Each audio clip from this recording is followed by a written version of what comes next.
Testing. All right. You can cut out that other shit. Hey, yo, aim. Yeah. Run it up, Blondo.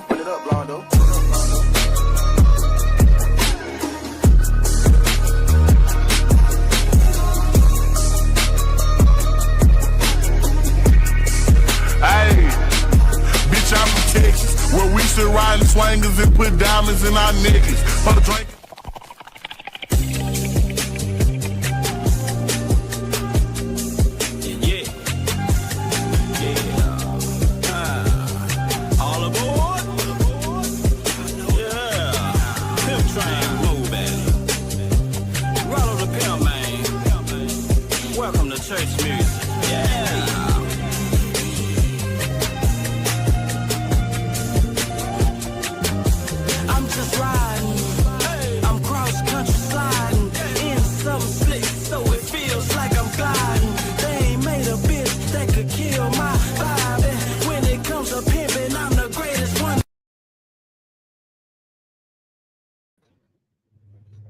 What's going on, everybody? How's everybody doing this evening? It's your boy Doc Holiday. As always, we are back with another HBCU tonight.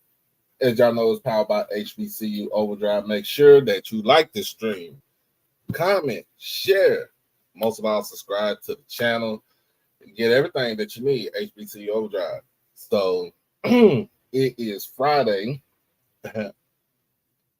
Yeah, that's good. I just woke up. It's Friday, and it's been a minute since I did a Friday show, so bear with you, boy. Bear with me. But it is the Friday before Media Day, which is next Wednesday. So what we doing tonight is we're gonna talk about what we feel like is going to happen, what to come out of this, and also we are still taking donations to try, getting down there. And first and foremost, I'd like to send a shout out to Miss Kim for the donation she said last night on the Gathering Old Man podcast mashup. Is very appreciative we do that. She did that. She's been a very big loyal supporter of the channel for a very long time, and I appreciate her for what she's done. And you have to excuse me for my talking. It's trying to get some last minute things going.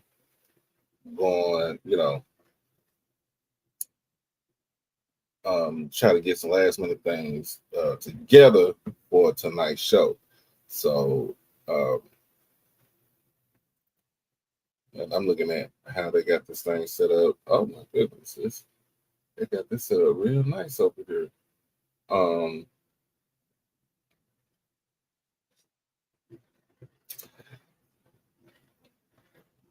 Excuse me, but there's one thing I kind of want to talk about before we get into the gist of our show for tonight. But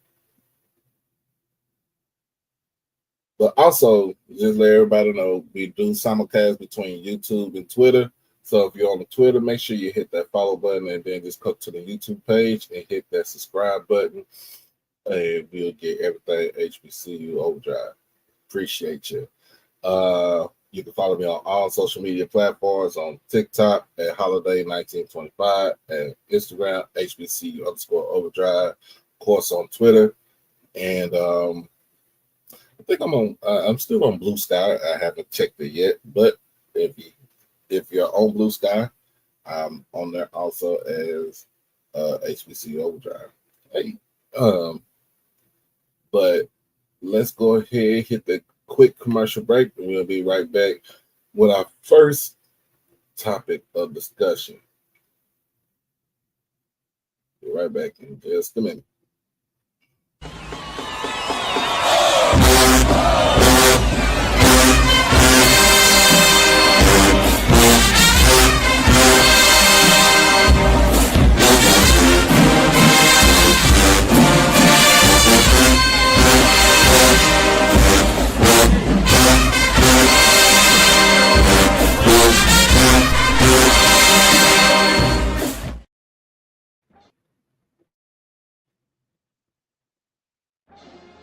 Hey y'all know what time it is. It's SWAC Football Media Day, July 16th, 2025, live from Birmingham Sheraton Hotel.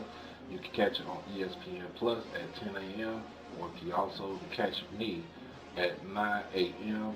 only on HBCU Overdrive with everything that you want to hear, see, and look for when it comes to SWAC Football Media Day. Make sure you tune in at 9 a.m. and be there. Don't be late. All right, we are back now. I came across this uh, last night while I was at work, and um, this is from a friend of mine. She actually didn't go to high school with me, but she's been around where I went to school at for a long time because she has friends. I have friends she are friends with that went to the same high school I went to. Um, and last a couple months ago, her son, keeping our page, uh, tragically passed away on May 29th. And I didn't uh, I didn't want to ask her how he passed and everything. I kind of wanted to um, let her tell the story. Um,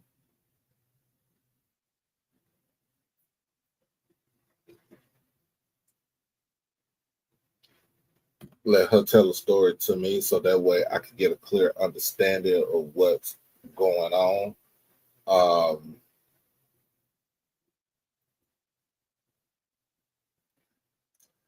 Um, so there's a guy by the name of by the name of Brian Woodard. He is a deputy sheriff in Tarrant County. So you don't know what Tarrant County is. That's Fort Worth, right? So he has social media, Facebook page, of course. Uh, Also has a TikTok. It's called Everyday Life of Brian Woodard. Um, he's been going around, I guess, trying to dig up some stuff, ask some questions about what happened to this young man. But it's not in the form of being it's not in the form of being an investigator. It's more of in the form of being messy.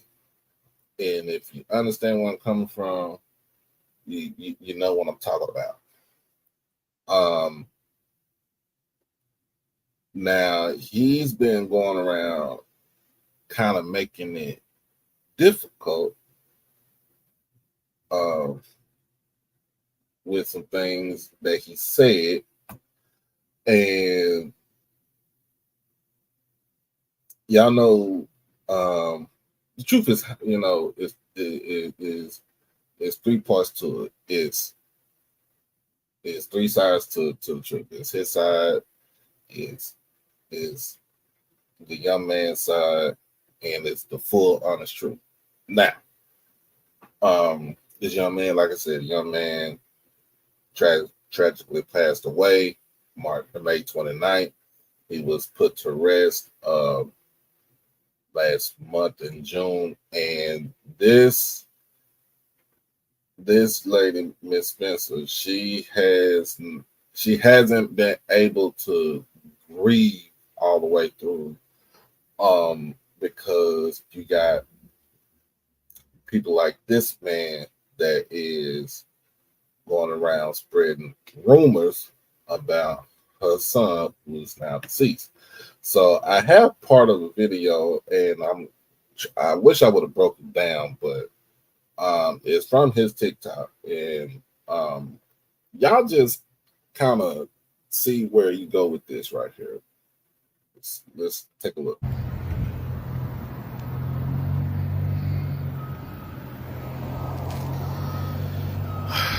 There's another live feed that I can't be silent on. Just gotta ask the question first before I begin to whistle. So, this message is for DeSoto Independent School District, the city of DeSoto. I have a question for y'all, and this might be shocking to many, devastating to some. DeSoto, let me ask this question. I'm just going to ask it straight up. Did you all, now I'm asking the question now, did you all have a security guard, a security officer that worked for DeSoto ISD, DeSoto Independent School District, a security guard? He worked for the school district, and he was assigned to Ruby Young. Did you have a security guard at DeSoto ISD that was assigned to Ruby Young, working Ruby Young, by the name of Kebrion Page? Let me ask again, and this is just a question I'm asking. Did you all have a security guard, or a security officer that worked for DeSoto Independent School District, a security guard that worked for the schools, by the name of Kebrion Page, that was working at the same school, Ruby Young, that a sexual assault occurred, and I spoke out about it? Did this security guard get involved with sexual assault? Matter of fact, let me ask it a different way. Did this security guard get called to the office on May, let me see, the 29th, which is last month? Seems like almost early this month. May the 29th. Did y'all call into the office and question him about an alleged sexual assault? Him having a relationship with an 8th grader at Ruby Young Elementary? And that same day, did you all, I guess, send him home or something like that? Did y'all tell him that he was going to be under investigation for having a relationship with an 8th grader? This is a grown person now, a security officer. I'm just asking a question. I haven't whistled yet. I'm just putting it back on y'all, asking you all the question. And that same day when that security officer was told, or I guess got caught, or got a stern talking to, did that security officer go to Harrington Park in Duncanville, Texas, 1815 South Cockrell Hill Road? Did that security guard walk down to the creek? I'm guessing that he was stressed or whatnot because of him getting caught by messing with an 8th grader. I'm asking a question, I'm not saying. But did that security officer blow his brains out because he was being investigated by DeSoto ISD for having a relationship with an 8th grader?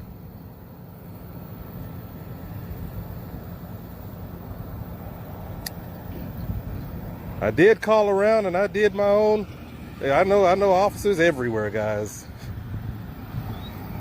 And yeah, I did confirm that he blew his brains out the same day he was called to the office for allegedly messing with an 8th grade student in DISD, DeSoto ISD. Another question I have is, did y'all tell parents I'm just asking a question. Did you all tell the parents? Now, it's now, what's today? Today is June the 26th. And well, I talked to him last May on the 29th. Was there anything put out to the parents about him being temporarily dismissed while they have this investigation on what happened? Because I know a lot of times when people take their own life, it's an act of, especially when they're being investigated, something like that. A lot of people don't want to face consequences. I'm just asking a question. And I would like, if that was the case, I would like for you all to start communicating with these parents about what's going on while they're in your supervision. The reason why I'm so sensitive when it comes to children now is because I have a son. There's somebody else who has a daughter. There's somebody else who has kids that they would do anything for. And they definitely want to keep them out of harm's way. But they can't do that if they don't know what's going on. So I ask again, did y'all have a security officer that worked for your school district that had a relationship with an 8th grade year-old child named Kebrion Page that y'all pulled in the office to? I guess y'all found out about it and he was put under investigation, and then he went and blew his brains out? Just a question I want to ask. Citizens, if y'all live in that school district, I don't think I should be always the ones asking questions. I know some of y'all don't have a voice and you feel like your voice isn't being heard. Try to ask that question. See what's going on. We got to protect these children. We got to protect these kids. Parents need to know what's going on. Period. The end of discussion. If something goes on at school, they need to know. If somebody touched them inappropriately or inappropriately, parents need to know. If they get hurt, they need to know. They get sick, they need to know. If they're missing, if they're absent, if they whatever, parents need to know what's going on with their child while they're in your custody. So, DeSoto Independent School District, that's just the question that I had. Hopefully you all can answer that. I know some people are trying to get me to shut up, but I want to speak up for the people who don't have a voice. And some of these innocent children, they don't have a voice. And they're too young to understand most of the things. But we've got to do better. Did it happen or did it not happen? All right. I just put that out there. Look, I'm all for it. Look, just listening to it. I'm all for wanting to know what had happened. That's my whole thing. That's the mom, the mother, Miss Spencer, she wants to know what happened to her son. About what happened on that day. Because some things about him, like, yes, he was a scholar. He was a scholar. Yes, he was an athlete. The young man went to Rice University. Graduated from my alma mater. Graduated from Cedar Hill. When he finished at Rice, I think he played some semi-pro football or so. Oldest of three boys, and he started working at DeSoto ISD as a security guard. And he was assigned to Ruby Young Elementary. That is a STEAM program school. It goes from kindergarten to 8th grade. Now, Um, it's a STEAM school, so y'all know they're gonna combine they're gonna combine majority of the grades up in there. But um, at the same time, from what I heard, he was loved up there. He did his job. He loved his job. Um, and when you work somewhere, you work in education, kids are going to gravitate to you because kids will tell you if you're genuine or if you're a piece of work. And from what I heard, he was a very genuine type of young man, genuine guy. Now, understandably so, I understand. Yes, this man Brian Woodard wants to know what's going on, but to get on TikTok and to say, well, yeah, he blew his brains out when we don't know what was going on. We don't know what was going on with him. That is a stretch right there. That is something that you can't put in. You don't need to put in the atmosphere. And just talking to Miss Spencer, she is, she's very, very upset that her son's name is getting dragged into the mud. And he's only, he like I said, he passed away May 29th. He got buried last month, and it's not even a full month of her son passing away.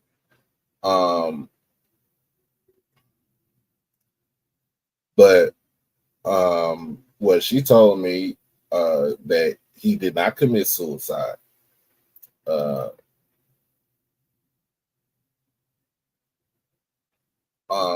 He did not commit suicide, and that she can't grieve in peace. She's a mother, like I said, she's a single mother. She's 3 boys, and she's having to try to make sure that her other 2 are in a mental space where they are going to be fully okay.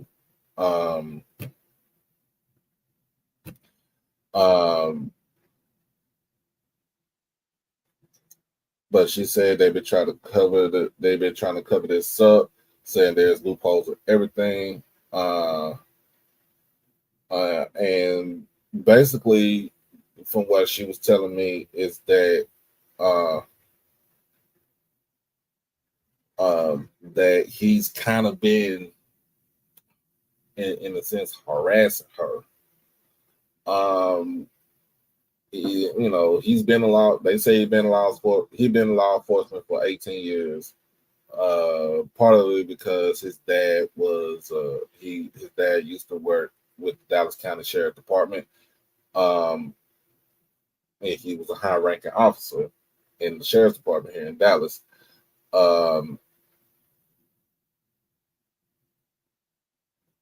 So the other thing about this is why was it not in any newspaper?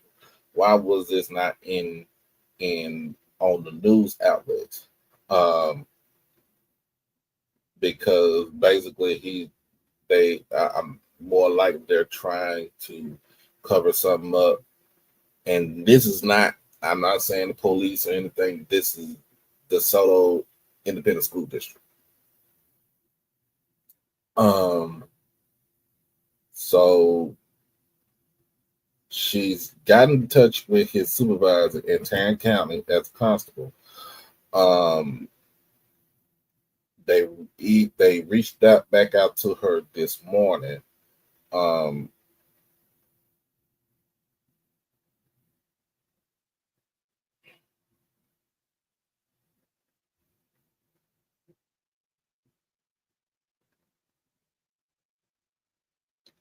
But a lot of folks, this was done. Oh, it was from his side, his TikTok channel, but it was reposted to somebody else. And so, when I looked at all of this, a lot of folks are saying that um, kind of what he did was classless. Uh, um, so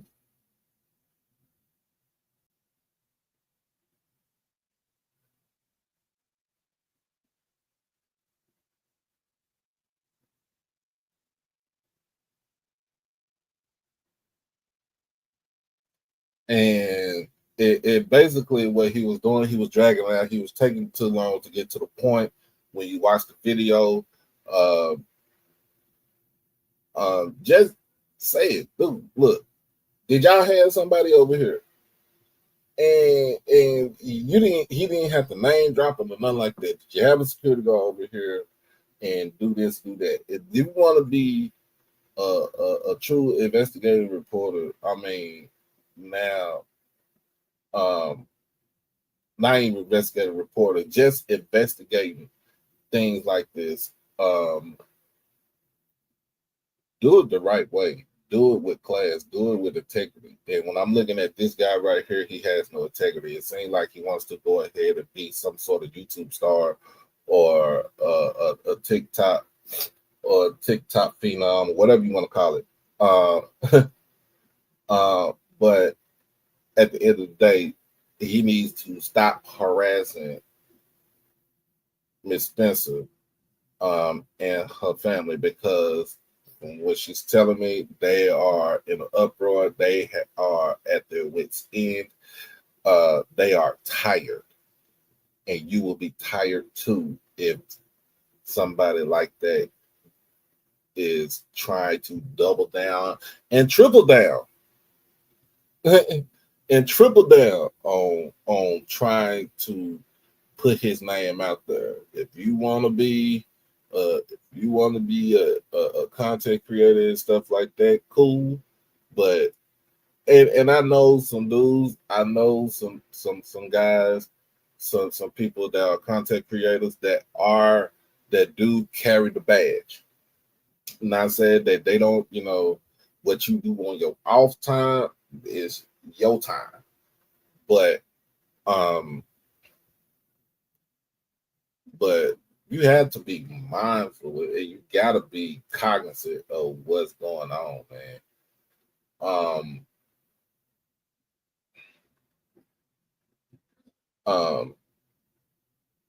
But if they're not investigating this, shame on them. Shame on them. Shame on them. If they're not investigating how Mr. Page all of a sudden passed away, shame on them. This woman, this lady, this mother wants closure, but she won't get full closure until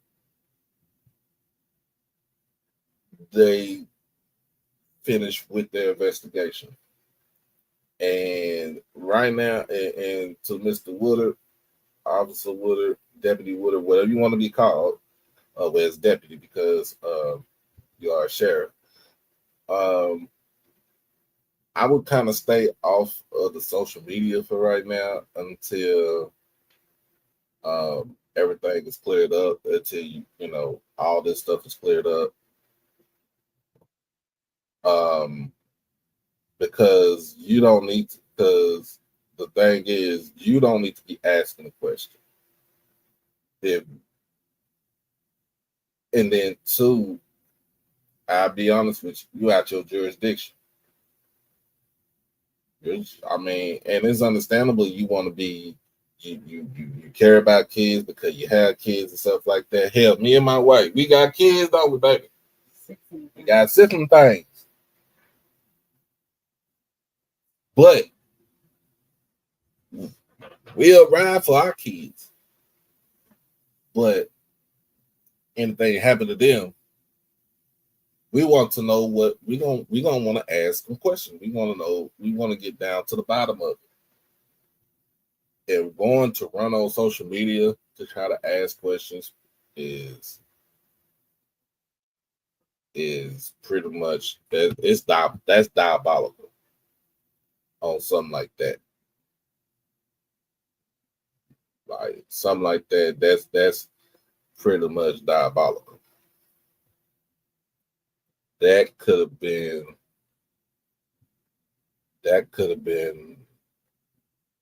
um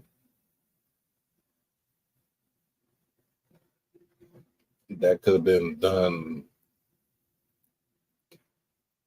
away from the camera.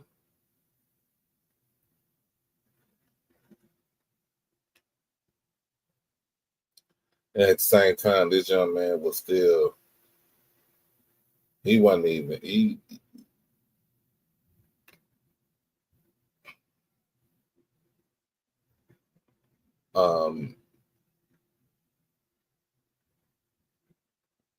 wasn't even,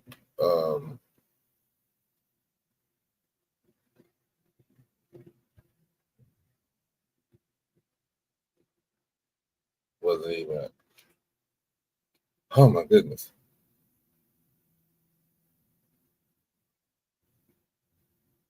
It hasn't been a whole month that his body has been laid to rest, y'all.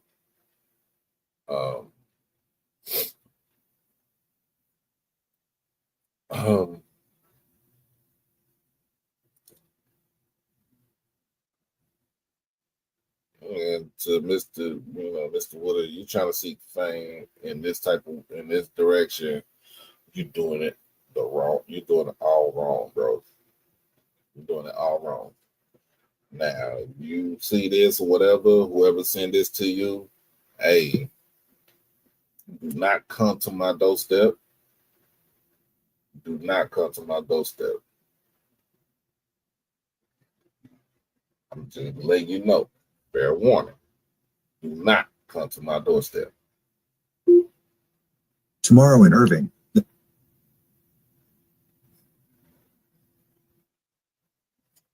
But other than that, I just want my friend. I want my friend to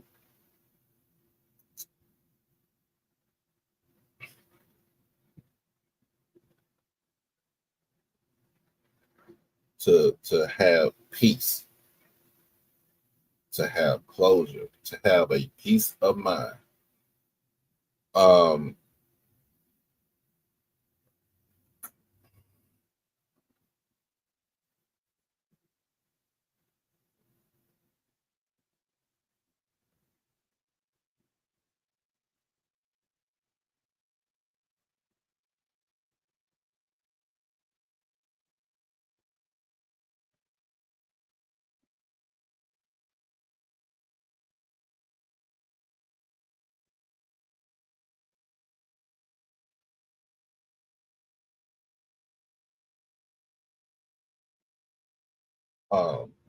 I hope my friend, like I said, she's watching. I hope she's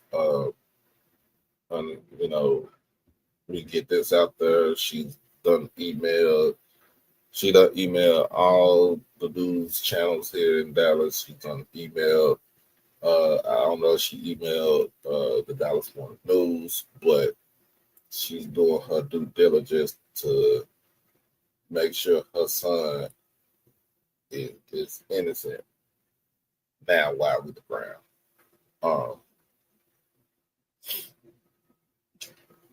But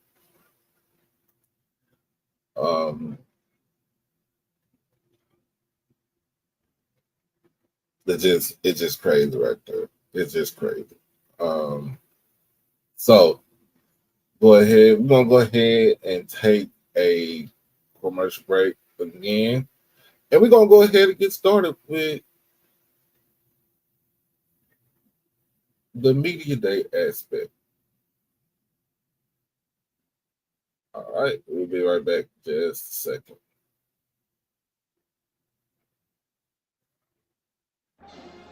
Hey y'all know what time it is. It's SWAC Football Media Day, July 16th, 2025, live from Birmingham Sheraton Hotel. You can catch it on ESPN Plus at 10 a.m. or you can also catch me at 9 a.m. only on HBCU Overdrive with everything that you want to hear, see, and look for when it comes to SWAC Football Media Day.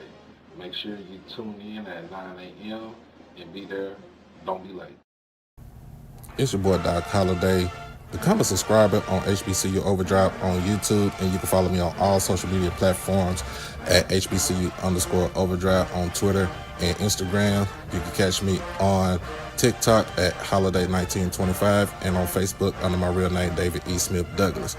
Also, when you become an exclusive family member, you get all the membership perks. You get all the exclusive members only videos, early access to new videos, member shoutouts, and members only live chats. And also you can get birthday shout outs on here and win member when you become a subscriber. You can also hit the donation to the Cash App at HBCU Overdrive. You can hit the PayPal David Smith 1925, and you can hit the Zelle David E. Smith 30 at gmail.com. Remember, all proceeds go towards the channel, not the pocket. All right, man. We are back. Yep, here we go. Let me go ahead and get you up here, Mr. Ford.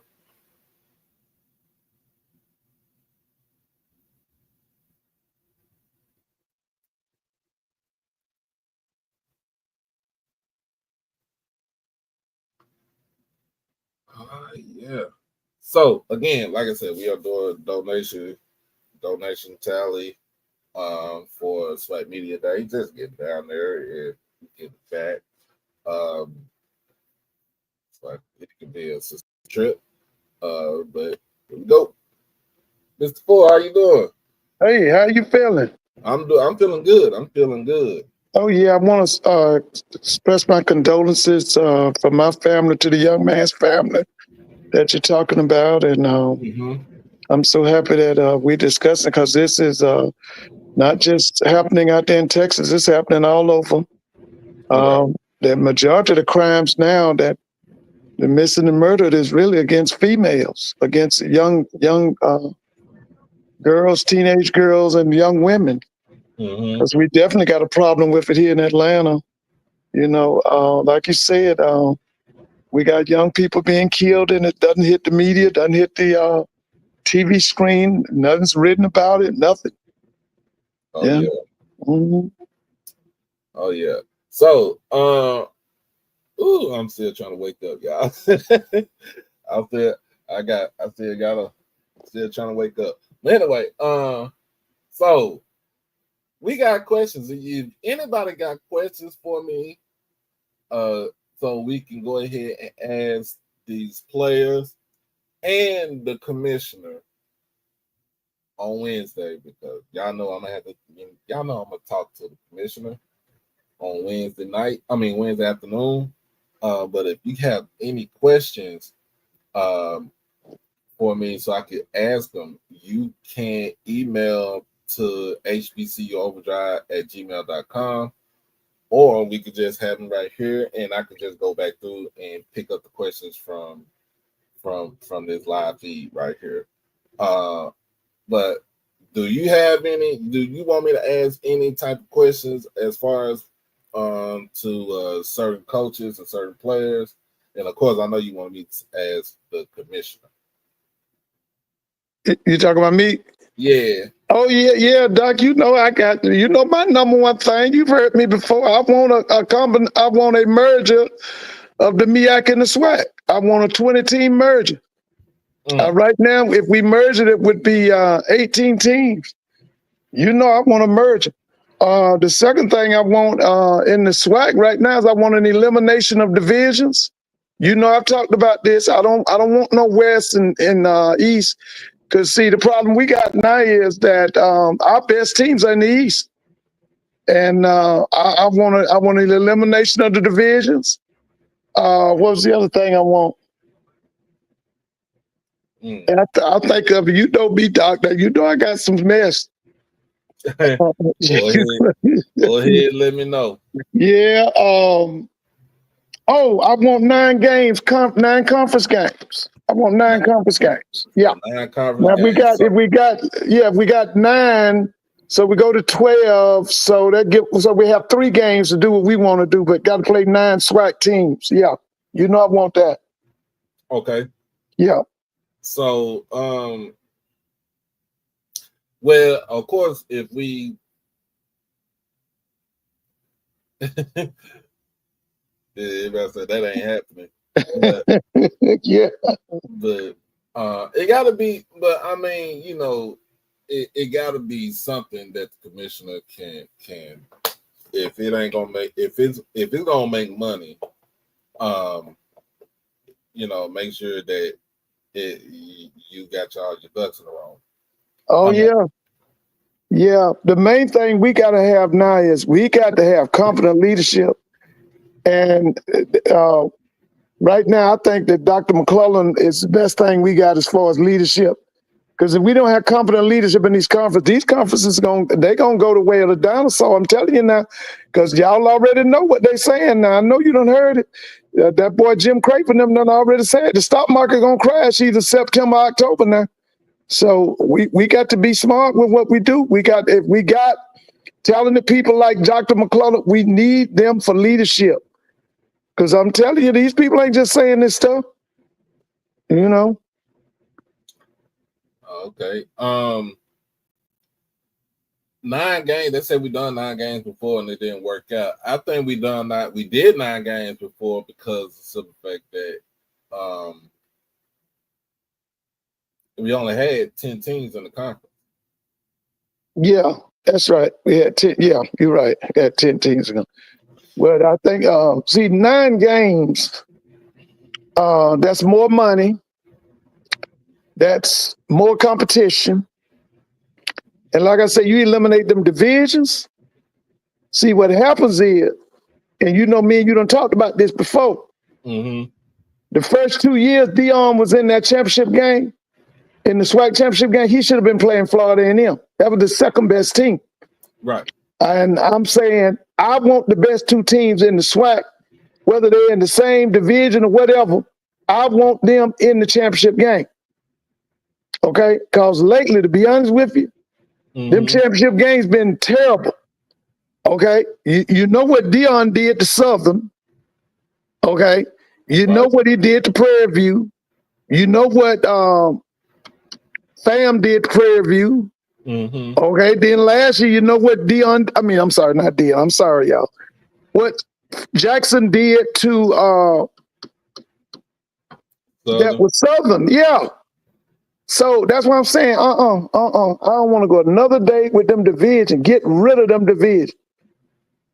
I want 12 teams at the end of the season. The best 2 play it for the SWAC championship. Now you can do it by of course I say go by the computer, AI, coaches pick it, whoever pick, don't matter with me. ESPN can pick it. But I want the best 2 teams in the SWAC to meet up at the end of the season. Well, I mean, now I did say last year. I remember last year when I was at media day, and I did talk to the commissioner that he did say that in some instance, we could be divisionless. Yeah, please. Because of the simple fact that the game in 23, the SWAC championship game in 23 between FAMU and Prairie View was, in a sense, it was kind of lackluster because of the fact that you were in a basically it rained the whole time. And you know at that time, you and I done talked about this now. That West has been weak. That West has been weak. Okay, if you put the top, you put the 12 teams in the SWAC, you put them in that metrics. it's going to tell you that the top 5 teams or the top 4 teams is in the East. Right. That's year in and year out. That's why I'm saying, I'm tired of them division. I'm ready for divisionless football. We picked the best 2. I think we can go. I think we can go away from division football. Yeah, because now you know everybody. Listen, look around the country. I think the ACC has done away with it. Hold on, Doc. Hold on. Yeah. But what he's saying is, like, a lot of conferences now are going divisionless. If you look at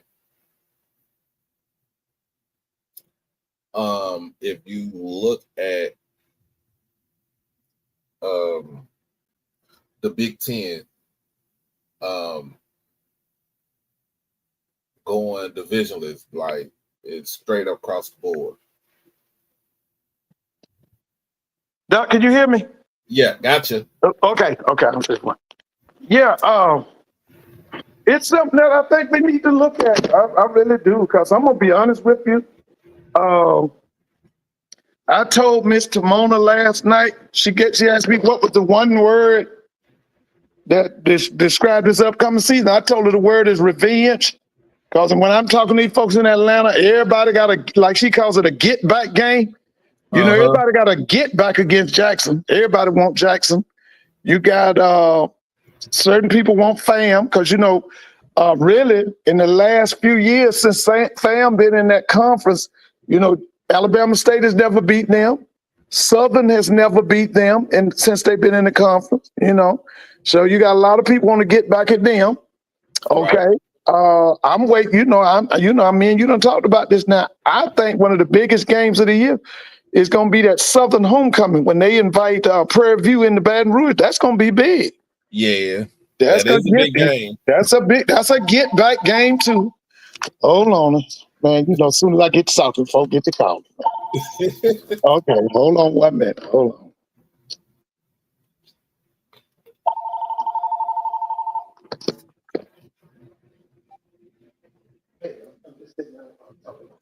Y'all can't get this nowhere else, y'all. And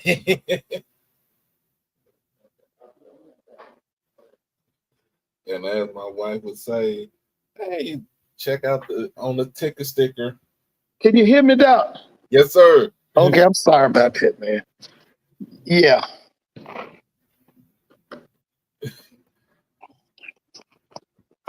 What were we talking about, Doc? I'm sorry. Basically, we still talking about division. We still talking about divisionless football. Yeah. Yeah. Listen, man.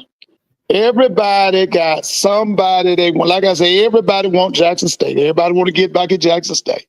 Mm-hmm. Okay. Of course, you know my school. We haven't beaten Southern in the. When's the last time we beat Southern in the Bayou Classic? You know. I know we didn't. Hugh Jackson didn't win a game. We lost last year. I think when I think when Graves took over, he was interim head coach. He was the interim. For again when Fobbs got let go. Yeah. So because what kind of losing streak we on in the Bayou? Graham, we done lost how many in a row? 4. Yeah, that's what I'm saying. That's a get back game. 3. We'll see. Yeah. Okay, so your homeboys, you know, Prairie View wants to get back at Texas Southern. Texas Southern came down to Prairie View and knocked them off. So the game this year in Houston, that's a get back. Of course, Alabama A&M, they haven't beaten. When's the last time Alabama A&M beat Alabama State? It was about two years ago. 2 years, because I thought didn't Maynard lose 3? He lost 3 Magic Cities in a row, didn't he? Oh, so it was 3 years ago. Let me rephrase that. It was 3 years ago. Yeah, because Eddie Robinson has never lost as coach. He's never lost to Alabama A&M, has he? Right, that's correct. So that's a get back right there. The last time he won, the last time A&M won Madison Classic was when Donald Hill Ely was the head coach. Okay. Now, don't forget, we got the ultimate get back game in Atlanta. Fam want to get back at Mississippi Valley. Valley broke their home streak, didn't they? Didn't Valley break that home streak? Yep. Okay, so they want to get back at them. Okay. Let me see. Who I'm trying to think now. When's the last time Alcorn beat Jackson? Woo! It's been a while. Okay, so that's why I call it. This gonna be a revenge season. I told her last night. This is a revenge season. Everybody want to get back at somebody.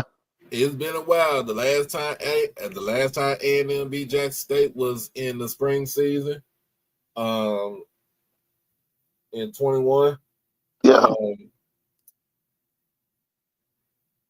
Let's see what else. Because it's been teams. Now. What about Alcorn beat? Southern beat up Alcorn last year down in Baton Rouge, didn't they? Yep. So they want that man got to do something. What is his name? Coach Thomas. He got to do something now. Because them folks down there in Lorman ain't for that. They ain't gonna go with that. Prairie View got to get back at Pine Bluff because him on Thursday night was diabolical. Yeah. So it's going to be much anticipated. Everybody's looking for. I can't wait to next. Now you say it's next Wednesday, right? It's next Wednesday. I'm gonna be glued to my TV. I'm gonna see it on ESPN Plus. It'll be on my TV, ESPN. So I can't wait. Oh, and by the way, the Black College baseball game is here in Atlanta tonight. They're on television, right. Guys. If y'all want to see this on Major League Baseball channel, they talking to Rod Woods right now. They talked to Dusty Baker. They talked to what's that big picture name? It used to be with the Yankees. He was a left-hander. Oh, CC Sabathia. Yeah, they've talked with him. So I think they're in a rain delay right now. They're in a rain delay. Oh yeah. Yeah, they're in a rain delay. So guys, if you would, it's on Major League Baseball channel. It's on Major League Baseball channel. Okay. Yeah. Swingman Classic. I forgot. Because it's All-Star Weekend. Yeah. Yes, I saw some kids from Jackson. I saw some kids from FAM. I saw a kid from Morehouse playing. Mm-hmm. Yeah. I saw some kids. Yeah. Oh yeah. They doing a good thing. I think this is a good thing that they do every year now. Yeah, this supposed to be a brainchild of Ken Griffey Jr. Mm-hmm. I think he was the one came up with this idea. Oh yeah. Yeah. Of course, with his son his son went to FAMU. Yeah, right. I remember he was a DB or something, wasn't he? Yep. Yeah, I remember that. But I think he wants to give kids a chance to showcase their skills, and I think. Oh yeah. Listen, we will naturally dominate baseball. Listen, if you can run, you can be outstanding in baseball. Man, we had Otis Nixon here for years. Otis couldn't really hit, but he could run and he could play defense. And so he's one of the all-time greats here. He wasn't that much of a hitter. Oh yeah. Now, what's the one important thing you want me to ask the commissioner, besides merger or and divisionless play? What's the one thing you really want me to ask the commissioner? Now, the one thing I want you to ask, he probably gonna walk off because you know me now. You know I want to get out the NCAA. I want us to set up our own thing. I'm sick of the NCAA. They never done nothing for us. So that's why I say now, I don't know if you can handle that because he probably walk off from me. Because he's an insider, he does, he's the head of the that March Madness, that tournament. Mm-hmm. Isn't he the head of that? Yeah. That's what I'm saying. So he might walk off. But I want us to pull out the NCAA. We can keep their rules if we want to. I want self-determination. I don't want to be up under them no more. I want us to run our own thing. I'm tired of muscle. Mm. Yeah. So that's why I say I don't know if you want to ask him that. He probably walk off from me. Yeah. You look at me like, why you ask me? That's what I'm saying. So I don't know if you want to deal with that, but I am. I'm sick of the NCAA. I think it's a crashing plane. Let's see some other things we got right here.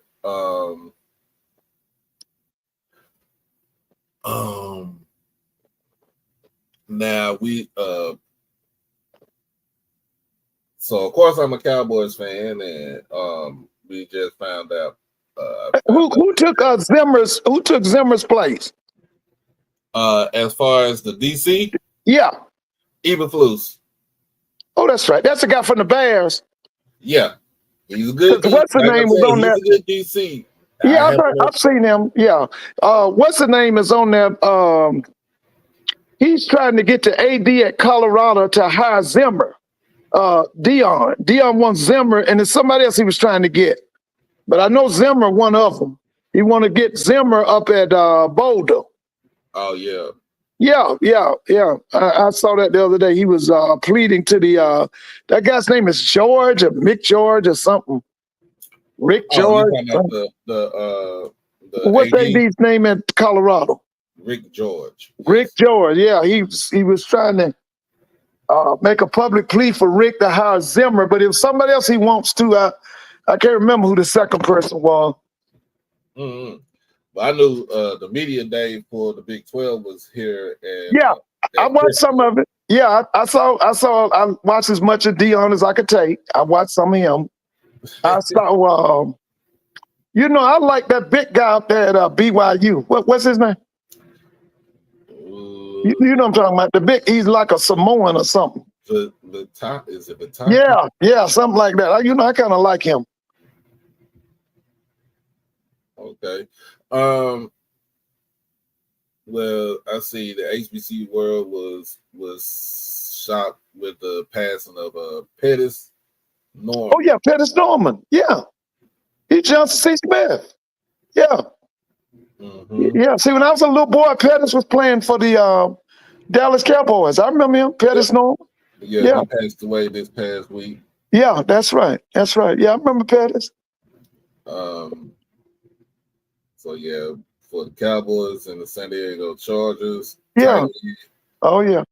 He was best known as a Cowboy. Mm-hmm. Yeah, he played with Bob Lilly and Dan Meredith, Walt Garrison, Bob Hayes. Who else was with them? Man, Jeffro Pugh. Mm-hmm. Leroy Jordan, Chuck Howley, Mel Renfro, Cornell Adderley. Let me see now. Who was up front? I know it was Jeffro Pugh and Bob Lilly in the middle. Who was on the outside? Who were the ends? I can't even think. The ends? Huh? Mm-hmm. I can't think now. I can't think. I'm about to go back and do my research. But I remember them teams, man. See, back then they couldn't get by the Green Bay Packers. The Green Bay was always in their way. Remember the cold game or the ice game? What they called it? The ice game. The ice. The ice bowl or something they called it. I was a little kid then. I had one of my cousins, teenage. He's for Dallas. The other was for Green Bay. I was about second grade, something like that. Yeah. So he was a civil rights activist after his playing days. Yeah, I remember Pettis. Yeah, he's a Johnson C. Smith graduate. Yeah. Yeah. Ooh.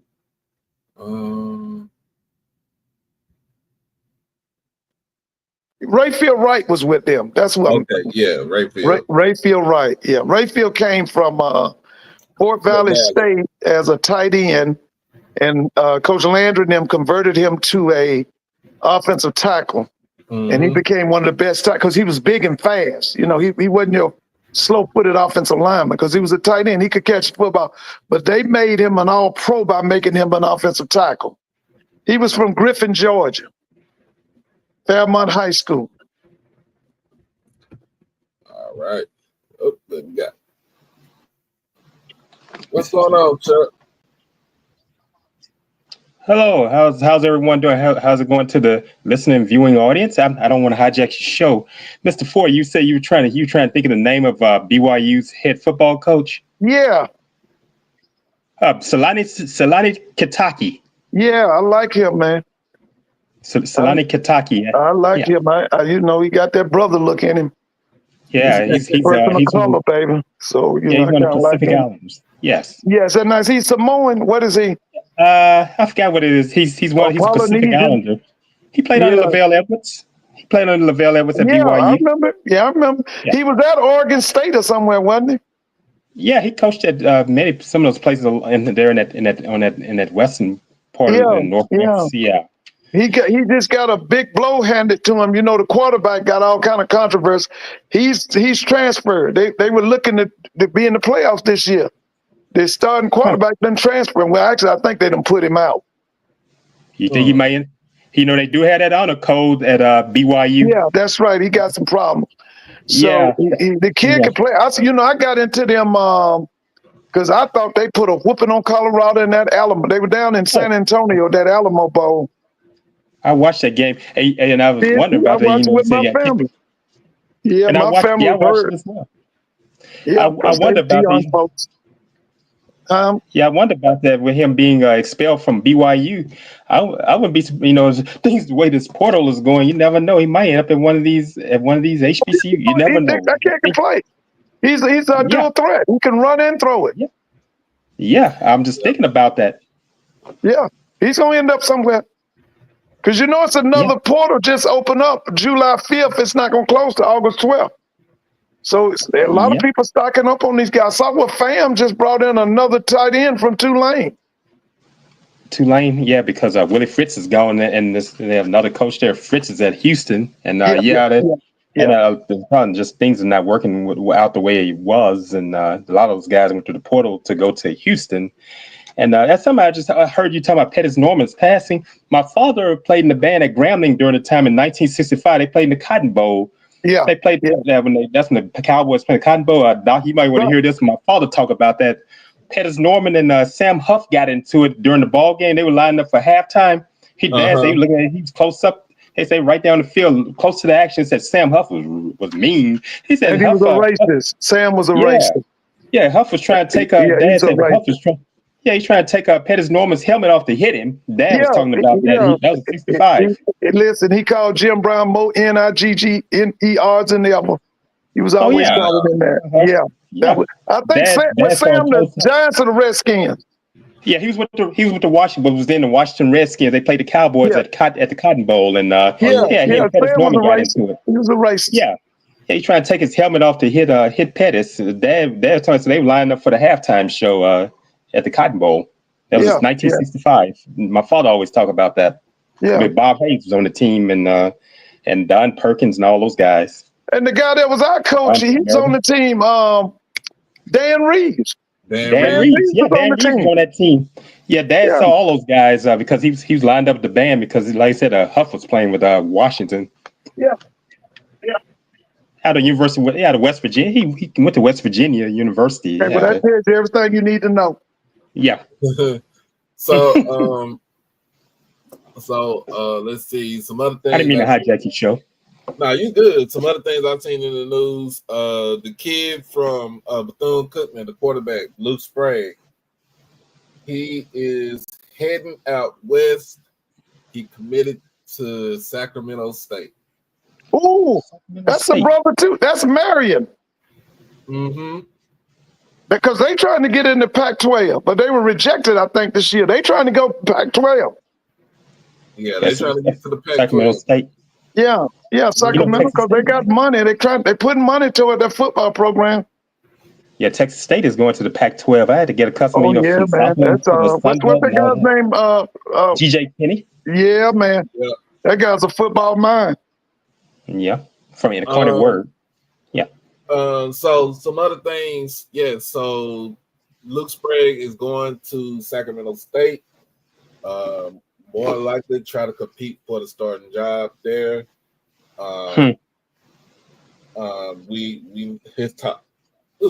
His time at Bethune-Cookman, I wouldn't say that it was.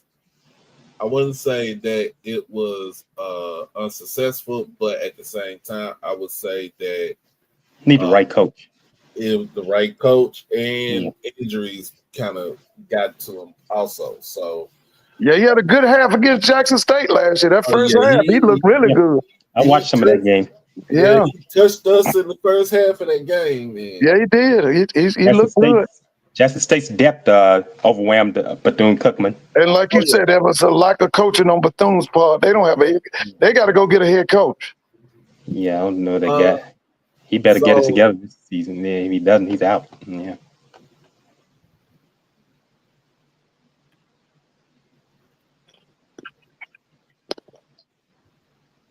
So we got some other things. Mr. Ford, I don't know if you've seen the show the other day, but I kind of did a slide, asked about what I missed and everything. Oh, now with Tennessee State basically is hockey. The hockey team is I hate that. So. Yeah, they've been put on the shelf, right? Yeah, just for right now. Yes. Yeah. 2026 to 2027, they said they have the season. If I stand corrected, I think Brandon King, alumnus of Tennessee State, had reported from what I read from his thing. So yes, they're going to just kind of postpone it for right now, and I think it should be postponed until they get all the the logistics of it as far as financial. Yeah, they have some problems in Tennessee. Yeah. So I think that would be one right there. Appreciate HBCU Bad Talk for the donation. We are. When you leaving, Doc? I'm probably leave on Tuesday. You leaving in the morning or you leaving in the evening? Have a safe trip. Probably in the morning. In the morning, okay. So it'll take you how many hours to get to Birmingham? Sure. Well, ride the bus again. Take about 12 hours. 12 hours. Okay. Yeah, it's cool though, because I'm not even worried about it. I just want to make sure that I can get there and get. You taking Greyhound? You taking Greyhound? Mm-hmm. Look, okay. I want to be asleep on the bus and not be bothered. Okay. Oh, I've taken Greyhound. I won't be bothered. That's my whole thing right there. Yeah, so I'm gonna try to roll up out of here. Yeah, Doc. When my day, the bus of choice was back in the day was Trailway. I think Trailway went out. Yes. Yeah, that was we used to do Trailway. That was my bus. Then I would go from Albany to to Atlanta for school. We'd go Trailway. There'd be so many people going back. They would do an express where it didn't stop. It would just go from Albany straight into Atlanta. Yeah. I remember Trailways. Yeah, it was Trailway Trailway buses. That's what it was. Yeah, I remember back in the 80s. I remember Trailways. That was our way of transportation. Trailway. Yeah. We had a few people would do Greyhound, but most of us did Trailway. Trailways. Used to have a station here in Monroe, Louisiana. Yeah, we had a little small one, and where it was kind of nice size in Albany. Good size here in Monroe. Yeah. Mm-hmm. Shout out to Troy, that my partner on the Gathering Old Men. Oh yeah, Troy. Oh yeah, Troy White. Yeah, we had a good time last night. What do you think about this, Mr. Ford? Coach, I know y'all talked about this last night, but Coach Jackson with the big talk. Oh gosh. Well, you know what they say now. If you can back it up, it ain't bragging. Yeah, that's what we wait to see. Can he back it up? Now, I was with my cousins last weekend up in Charlotte. On my mama's side, they live and die Albany State. That's their thing, Albany State. And They know this guy from Valdosta State, and all of them are, my cousins. They swear this guy know what he doing. They watched him for some years at Valdosta. They say he know what he doing. Yeah. Oh yeah, that's right. I think he know what he's doing. Yeah. It just have to translate on the field. Yeah, that's what. Listen, like I told you, I'm waiting because the first game for him is revenge. He got to get Texas Southern. I'm waiting to see that. Hey, you too. I had to tell Lionel Mosby that he's trying to get me into. They said, you think having all the recruits in us? I said, well, brother Mosby, it's about when that ball is kicked off and those snaps on downs. I had to tell him that he wasn't going to get me into that. I don't want to sound delusional. I said, man, that's something you have to do for yourself. He fell out laughing. I said, yeah, I'm saving myself. I said, that's something you're going to deal with. Yeah, like that ball kicked off. That ball ain't when that ball kicked off. Yeah, ball snapping down. Yeah, August the 30th, and down in Houston. That's when you know. Oh yeah. Well, you're gonna shut up.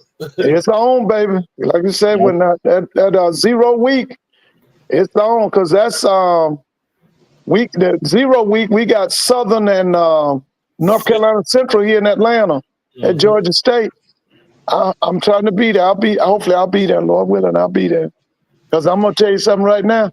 We're going to find out what Terrence them about too now. Because Central going to bring it to them. Oh, yeah. They're going to bring it to them. See what Oliver has up his sleeve. He keeps something up his sleeve. Yeah. He keeps something up his sleeve. And then, of course, you got Michael Vick and Deshaun Jackson. Philadelphia. Meeting in Philadelphia on is this on a Thursday night? Yeah, it's a Thursday night. It's going to be televised, I think. It's going to be televised. ESPN, one of the ESPN networks is going to pick it up. Do not put this on. You're going to do it like this. Please, for the love of God, do not put this thing on ESPN Plus. You won't put this out here. You need, if you can put it on ESPNU, I could deal with it. I can deal with it. But two superstars, they should have that thing on regular ESPN. These people know Vic and Deshaun Jackson, those names like that. Yeah. You have to really push it. Yeah. I'm looking at it. Don't put it on ESPN Plus because you'll ruin the brand. But on the regular, so everyone can see it, no matter who you are. You don't have to be HB. So everybody, people know Vic and Jackson from their NFL days. Reach a lot of people. And plus, you'll get that. It with much hype, it can make ESPN too. You'll get a lot of folks. You'll get a lot of folks to actually watch the game. Yeah, especially in that Philadelphia area. Yeah, people who normally don't watch the HBCUs, you reach that audience. Shout out to Lawrence. Oh man, but yeah, what do you think about that, Mr. Ford? You think it'll be? You think they can sell out, or they can get a big enough crowd? Well, it depends on how they publicize it. Of course, I would like for it to have been a Saturday night, but I mean, if Thursday is the only one they could get, well, that's what we have to go with. But if they publicize it, yeah. If the Eagles get behind it, I mean, they two great Eagles. Yeah, Jeff Lurie. If they get behind it. Yes, I forgot about that. If the Eagles get behind it. Yeah, Jeff Lurie is the owner. He's his former employee, some of his former players. He's the boss there, and some of his former players. Yeah, you see, hey, put the money out there too, Mr. Lurie. Yeah. So it's so cool. I think if they could do the same thing that Vegas is doing for Jackson State and Grambling, but that machine had already started up. Hello? In March. But if they could put the money down for like that, then I think this game could be successful. Yeah, I'm happy that they're getting a chance to play in an NFL stadium. Let's take a look at it.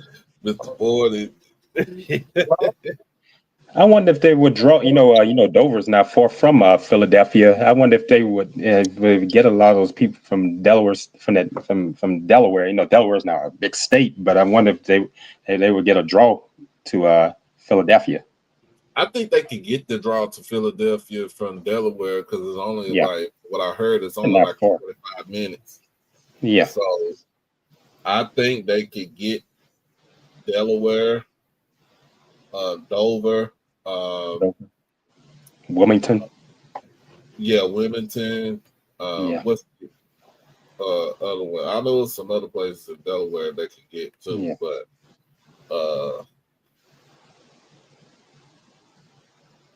and I can imagine probably they might draw from. I imagine some of them might live in Maryland or somewhere. Might be in that area. Oh yeah. Stand corrected. Yeah. If they get Stephen A. behind it, who used to write for the Philly papers at the Philadelphia Inquirer, right? The Eagles fans will view this as an additional excuse to get drunk on a Thursday. They should fill the bottom bowl. I don't know about you. I do. Hey, Michael, that sounds like a good idea, but I would not get Philly fans drunk. They already ain't got whatsoever. They're violent. Oh no. They already they don't have a lick of sense. No, they don't. Those people are crazy. They're violent. That's why Michael Strahan had to tell his parents when they played the Giants. When he was playing, he had to call his parents to tell him that don't wear any Giants paraphernalia to the game in Philadelphia. As I'm glad you all are coming, but don't wear any Giants paraphernalia for their safety. Right. No drunk Philly fans with the HBCU name attached to it.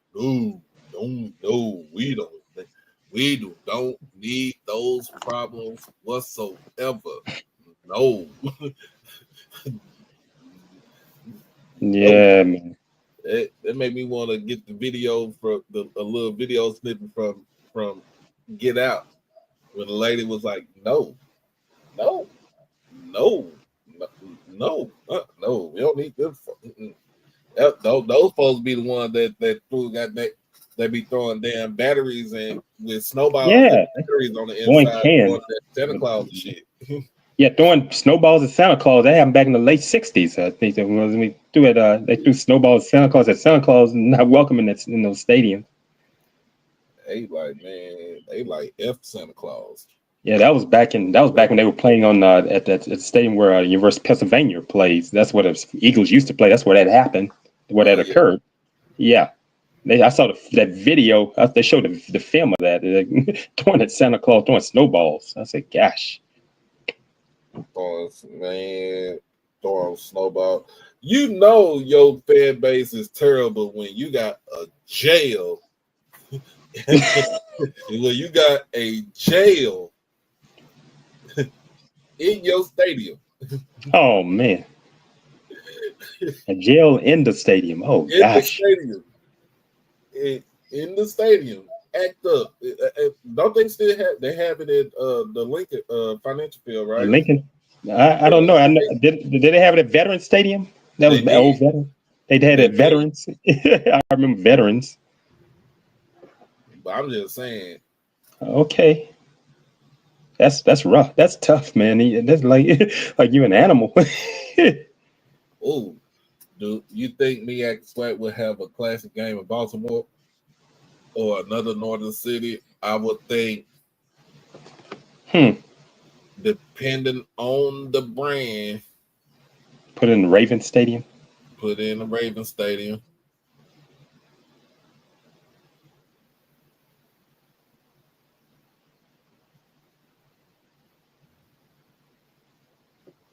Yeah, boo. I know they got a lot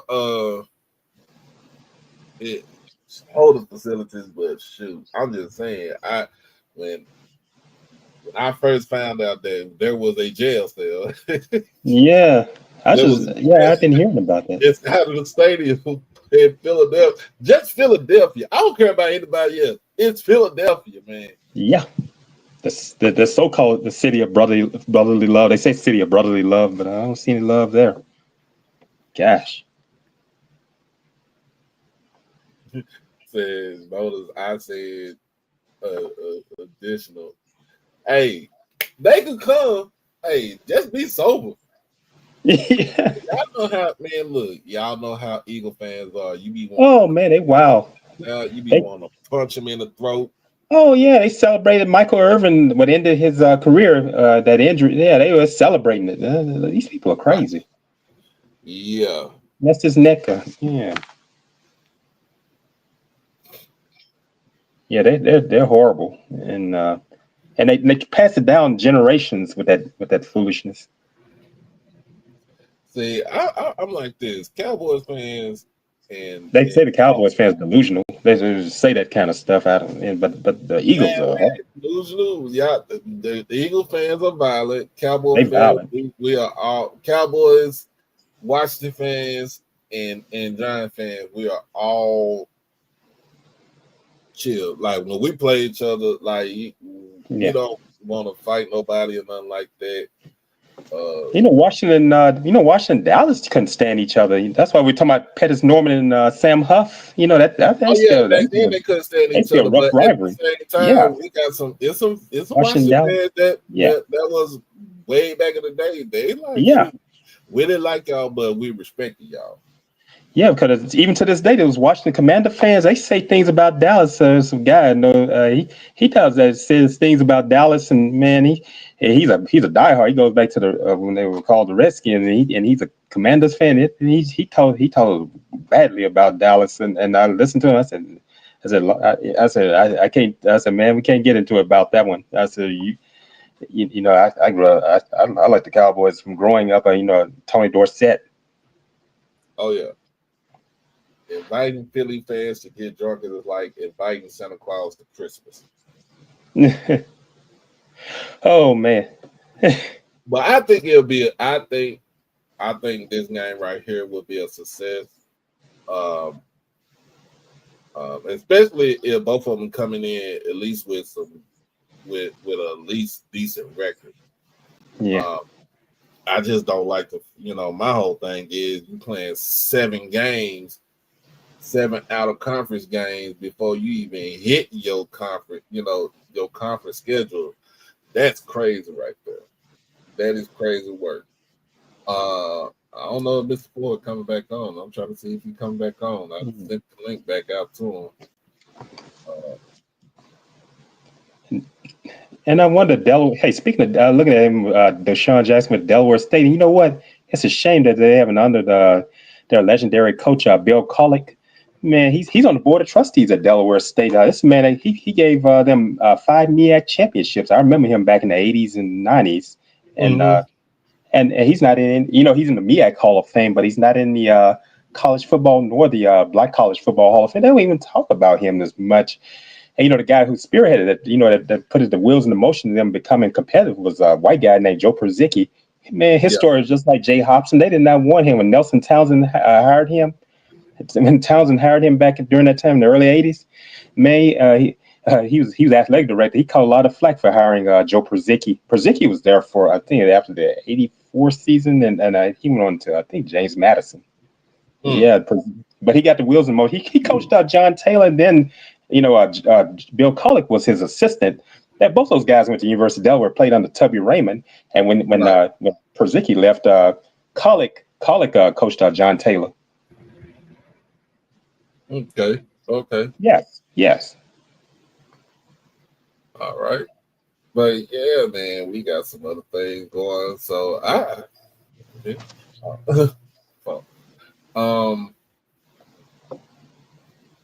not gonna say too much about the MEAC. I still on the real, I still am asking myself, and we talked. I think we talked about this last night. About Shady McCoy being at MEAC Media Day. I mean, and I know he's doing his outside podcast, 2510 podcast, with Coach Jackson. But But just from the conversation that you had earlier this year when Deshaun got hired, when he was hired by Delaware State, that you said, "Oh, I want to be a head coach for Howard," knowing dang on well Howard has a championship winning coach in Larry Scott. This man just won the MEAC at the time 2 years ago, and you deciding that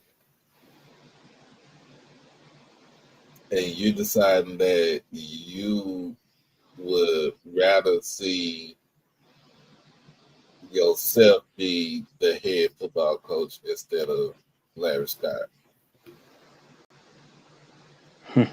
I think that is disgusting work right there. And to me, people like that don't even need to be entering into our space, but because him and Deshaun are of course, ex-teammates and good friends, and of course, with Coach Vic being the I wouldn't call it the puppet master because that was Andy Reid doing the bidding. But are you talking about LaShawn McCoy? Is that who you talking about? Mm-hmm. Yeah, I don't think he adds value to MEAC Media Day. That's what I'm saying. I had seen that he's going to be there with Jay Walker and Tiffany Green.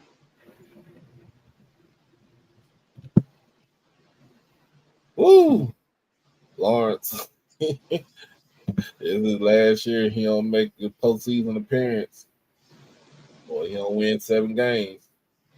And Howard is a school. I think about it. I said, who would want to coach at Howard? I look at school like Howard that does. If Mr. Forbes on it right now. He'll talk about him. Talking about, man, they don't care about no sports. Them in Morehouse, and people look at them as the Ivy League of HBCUs. And I just wonder who they would get if they would let Larry Scott go. It's just my saying this. I don't know. I don't know who they would Howard. get. I don't know. I wouldn't know who they would get. Yeah, knowing the kind of school Howard is. Yeah. Unless they loosen up a little bit with their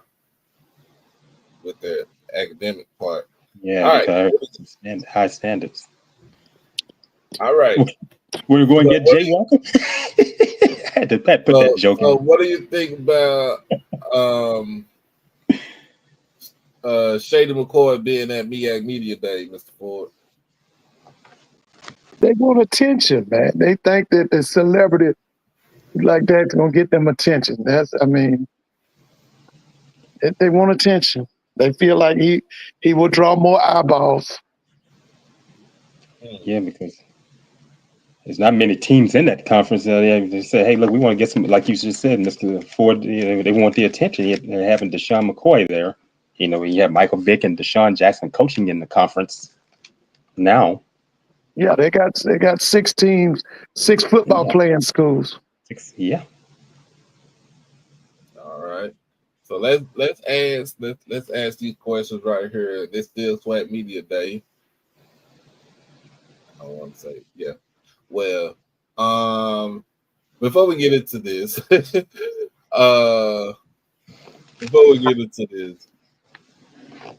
Angela Paxton, who is a state senator here in Texas, is divorcing her husband.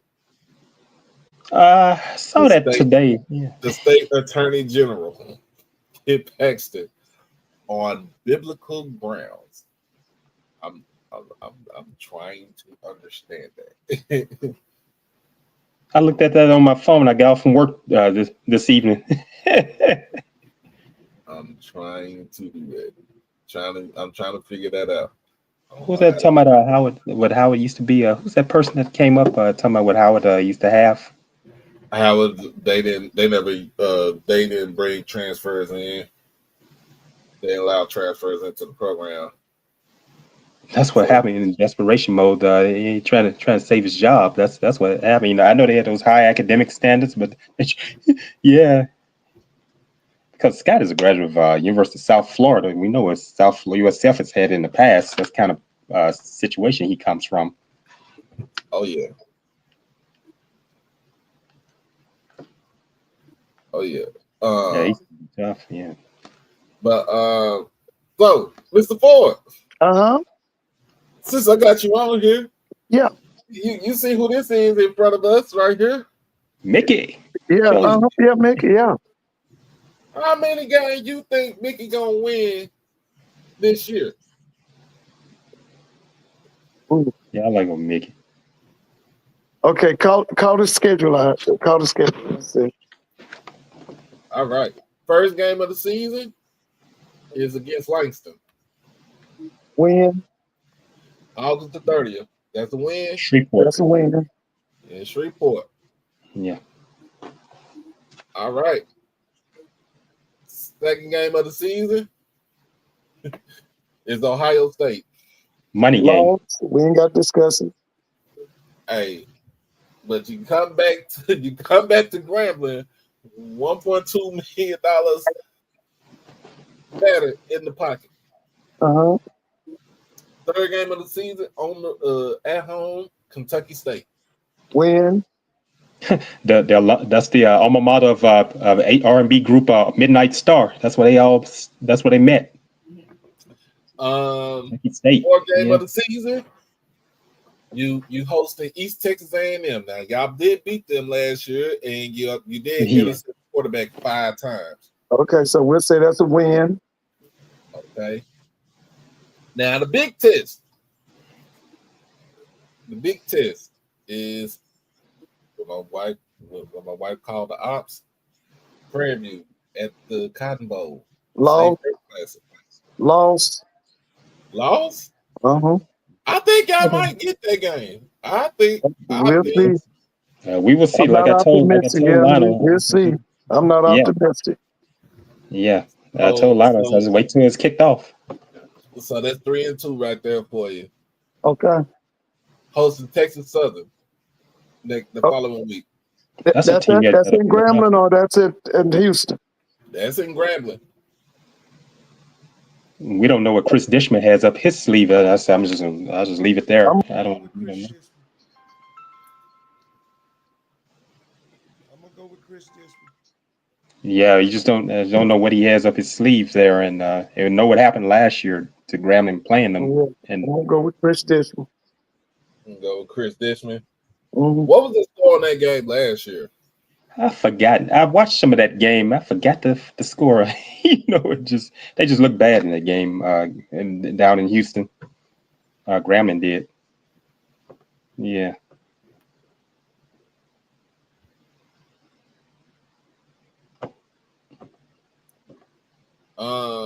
Yeah, I forgot what that score was. Yeah. All right. After Texas Southern, you got Pine Bluff. Win. Win. Oh yeah, they beat UAPB. And then of course, you have Jackson in Vegas. Lost. Yeah, I don't know what that was last year, but Jackson State has really pulled this thing together. If I was picking, I would say Jackson State. Okay. We got after the game, you got Alabama A&M at home. Okay, Alabama A&M comes to Grambling. Mm-hmm. Yeah. I think that's is that homecoming? I'm gonna go with Alabama A&M. I like that state guy, man. That's Alabama. That's Gramble's homecoming, I believe. They play Alabama A&M. Well, because guess what? We're gonna take a L. Yeah. Oh Lord. Bethune-Cookman comes to Grambling. We win. Yeah. Now y'all done had all corn number the last couple of years, so but y'all at the y'all on the reservation this year. I think we can get them. That should be a win. Yeah, you do have to watch him on the reservation, and you don't know what might come out of the team. Yeah, I don't know what Cedric Thomas has there. And last but not We least, got a lot of question marks like everybody else. Yeah. Oh yeah. And last but Offensively, not got all least, question marks. you got the Bayou Classic. Lost. You gotta win it though. Yeah. I think you have to win the Bayou Classic. So let's see. I say it's a loss. Well, how many is that? How many wins we got? Say 1, 2, 3, 4, 5, 6. Okay, 6 wins. 6 wins. And how many losses? 6 losses. I think I gave them 7 wins. This is just my prediction. I gave Coach Joseph 7 wins. I think he could get 7 wins. You think he can get 7? Yeah. Mm-hmm. It's gonna be tough, and it's gonna be tough, but yeah, the schedule, the way his schedule is set, is the only other than Ohio State, because we're not gonna count them, right? Yeah, that's something like I said, a money game. The other 2 games that he has on his schedule that might be difficult is against Jackson. Of course, that's difficult within itself, and the Bayou Classic. Of course, winning against Jackson State last season kind of put him up there, but the air for the team was let out afterwards because they didn't win no more. They didn't win no more after that. If you really think about it. Yeah, no offense, no quarterback, no coordination, nothing. I was at the game when they played Jackson State last year. Yeah, so, my parents and I were there. So that Texas Southern game, I was going to give them a toss up. That was just my opinion right there. Next on the list, we got Pine Bluff. Oh Lord, you start the season off in Lubbock. Oh man, Buddy Holly's hometown. Oh gosh. You start the season off in Lubbock. You don't have man. In the Rock and Rollers hometown of Lubbock. A whole bunch of tortillas out there gosh. Field. You start the season off with a loss. In fact, you start your season again with a Power 4 school. Because last year they played Oklahoma State. They played Arkansas. It got trounced. They played Oklahoma State 2 years ago. It got demolished. They played Tulsa a couple of years ago. It got demolished. And then you start off again. Again. That's what I'm saying. Buddy Holly's hometown, man. Oh gosh. I'm just saying. Lubbock, Texas. There's gonna be a lot of tortillas out there. And then the second game of the season you play Central Arkansas at Central Arkansas. UCA usually gets the program. Nice campus, very nice campus. Love the stadium. I love the acoustics of the stadium. Yeah, great. For the gray and the great field. Yeah, the gray and the purple field. It's gonna be another loss. Now they're gonna win. Scottie Pippen and Monty Coleman's alma mater. Yeah. Mr. Ford. I said they'll win 2 games off this schedule right here. Did Mr. Ford disappear? I think he did. They'll win 2 games off this schedule right here. I'm sorry.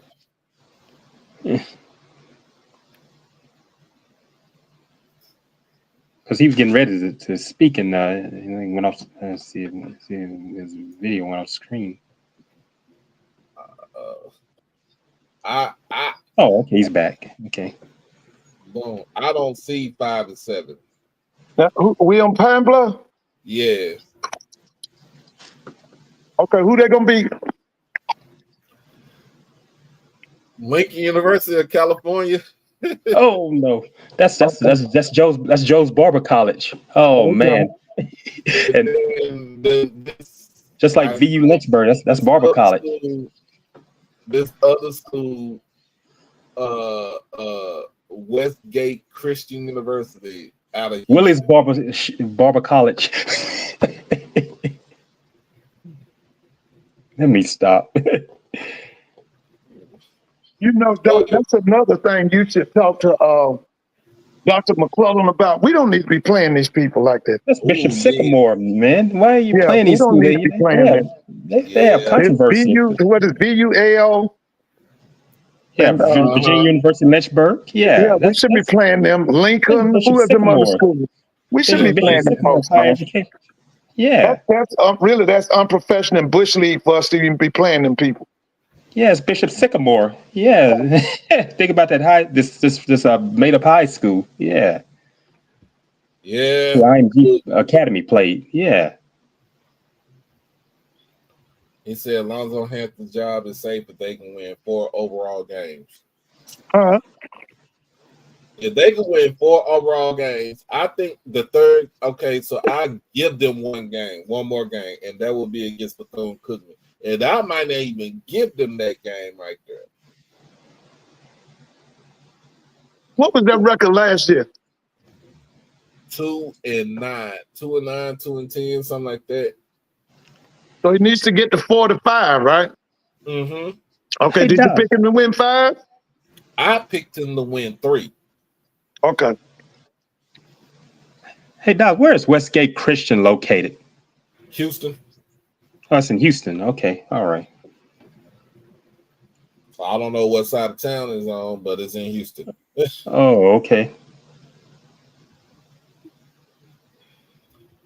Okay, they were 3-9. They won against Prairie View. They won. It was so they ain't got Valley on the schedule, but they got Bethune-Cookman. So, okay. When I looked at LU, at first I thought it was Lamar because they have a logo kind of similar to it. I see that's Lincoln University of California. Okay. All right, let's get to it. Third Ward Tigers, Mr. Ford. Oh yeah. What color Prairie View. Let's see. You already said. Do you give them a win on that one? Which one? Texas Southern. Against who? Prairie View. Oh, that's Tremaine Jackson's alma mater. Yeah. Texas Southern. Yes, Prairie View. Yeah. They play Cal next. Cal, yeah. That's a loss. And then they got Lamar University. That should be a good game. That should be a good game. There's a guy I know went to McNeese. I knew from McNeese when I was going to school down there. I think he's still an assistant there. He's from New Orleans. Wayne Cordova. I think he's still at Lamar. Yeah, he's from New Orleans. He's a St. Augustine alumnus. Played at McNeese when I was going to school down there. Played with Roderick's brother, Jamal Falls. They were teammates at St. Augustine. Oh, okay. Yeah. And then you got Mississippi Valley. They beat Mississippi Valley now. Yeah. And then the following week you got Pine Bluff. So I said they could get Prairie View again. They could catch them. They could catch them slipping again.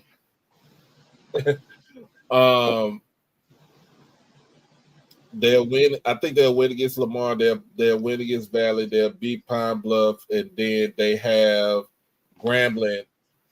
So they on the road at Grambling. They'll beat Grambling. And then their homecoming against BUL. Oh man, that's one. Oh gosh. Who is it? Texas Southern. Yeah, I'm saying who are they playing? Virginia University Lynchburg. Oh man. Oh man. Listen, you need to ask Dr. McClellan. Could we Oh man. eliminate playing those people? Yeah, Because that's what I said. that's not right. That's Bishop Sycamore of higher education, institution of higher learning. They say they are. Yeah. They done so the following week after homecoming, they play Alcorn. They don't have Alcorn number for a while. Yeah, they might get Alcorn. They might get Alcorn, especially 2 years ago. Remember when they played Sunday game? You're talking about that Sunday game? The Sunday game. Yeah, a Sunday game. Yeah, I remember that. Yeah, Ladarius Owens just went. Oh man, he ran all over Alcorn. They are on the road. Two weeks in a row, one at Alabama State and the other one at Southern on November the 15th. They could beat Alabama State now, but they're not going to beat Southern. Well, it's always been close with that. Yeah, you always had to watch those trap games. Yeah, they make them beat Alabama State because late in the season, Alabama State start sliding. And then you have Alabama A&M. They're not going to beat A&M either. So let's see. You got you say 1, 2, 3, 4, 5, 6. So they'll be 6-5. So just put their record over from what they did last season. They'll be 6-5. Okay. I said they'll win. They can win 7. It depends on. It depends on, and especially that Southern game. I think they can win that game because they have beaten them before. They would have done better last year if they had better quarterback play. Mm-hmm. For some reason, they don't. Everybody's going out getting 5 and 6 quarterbacks. They still trying to play with 2 quarterbacks. That stuff don't work no more. You got to have a quarterback room now. You need to have 6, 7 quarterbacks in there that can play. All right. So we some echoes. It was for. So we got Northwestern. So we got Alcorn. We got Alcorn scheduled right here, and they are on the road. Natchitoches. They are on the road. They are on the road for the first 4 weeks of the season. Yeah, I'm looking at that.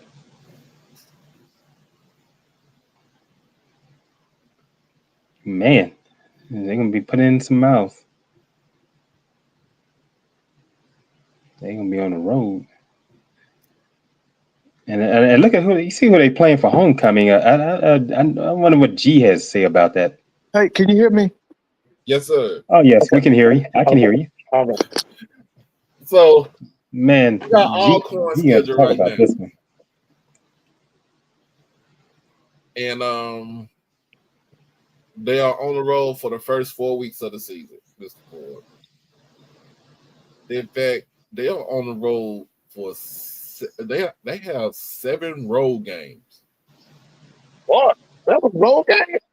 Yeah, I'm looking at that. The schedule. I'm looking. Yes, we looking at the schedule. 7. Yeah, I'm looking at those symbols. It's 4 straight. Yeah, 4 straight. First start off the season. So they on the road. So yeah, they on the road at Northwestern State. That should be a loss.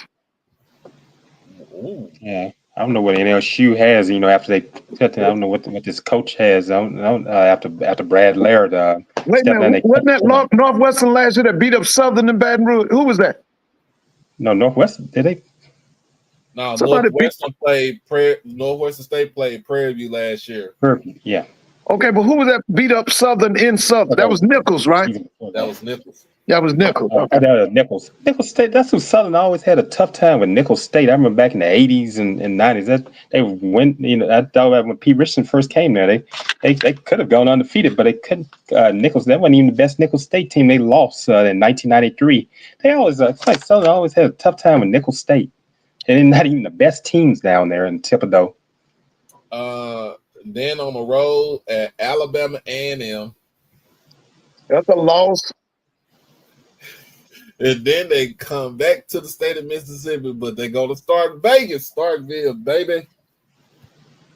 That's a big. You talking about the Bulldogs? The Bulldogs. Oh yeah, the Bulldogs. No, Starkville, that's a Mississippi. big ball. Yeah, like you said, get the money. Go and get the money. Just go to Stark Vegas to get the money. Yeah, get the money. And then they are on the road at Pine. No, well, they ain't. Well, they are on the road, but that game is the Southern Heritage Classic. Oh, okay, they're playing Pine Bluff. They playing Pine Bluff. They should win that. They'll win that. They'll win that. I was wondering who's playing the Southern Heritage Classic. It's going to be Alcorn and Pine Bluff. Okay.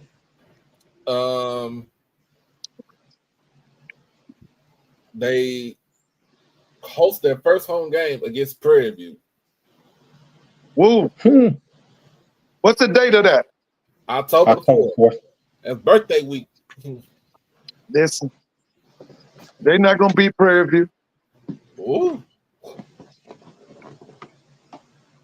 And then, of course, for homecoming, October 11th, Lincoln University of California.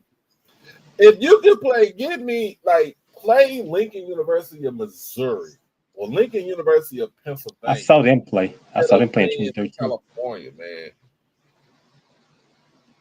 When you talk to the commissioner, could you please ask him to eliminate them kind of teams?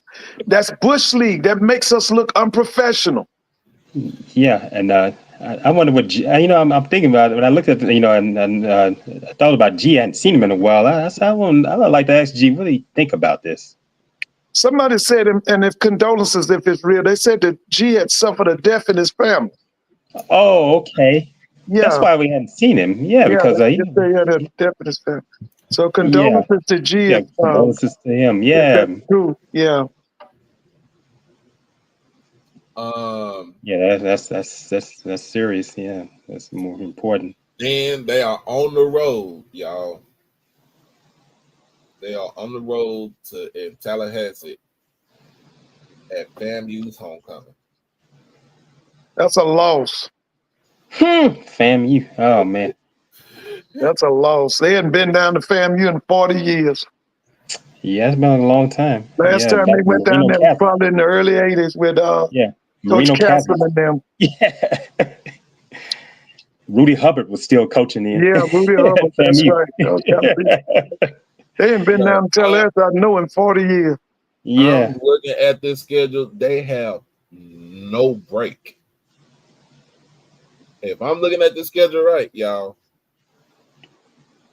my own 4 eyes, because I wear my contact, they have no breaks. So they come back to Mississippi. They host Valley, so they'll win that game. Okay. They're on the road in November. They go to Texas. They at Texas Southern. I don't know what Dishman has up his sleeve, and leave it there. The next 2 weeks, they back at home. They host Southern and Grambling. They're not gonna beat Southern. I don't think they'll beat Grambling. I don't either. And then, of course, they on the road in Jackson for I'm gonna call it what it is, the Capital City Classic. Well, that's a loss. It's gonna be this is Capital City. If it goes Jackson, it goes there. What they call it, a Soul Bowl. If it's reservation, it's called Soul Bowl. Period. Yeah. Mississippi Classic. But so you got.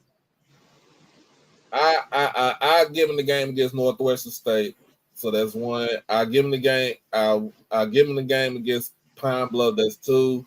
Lincoln, California. That's 3. Valley. That's 4. I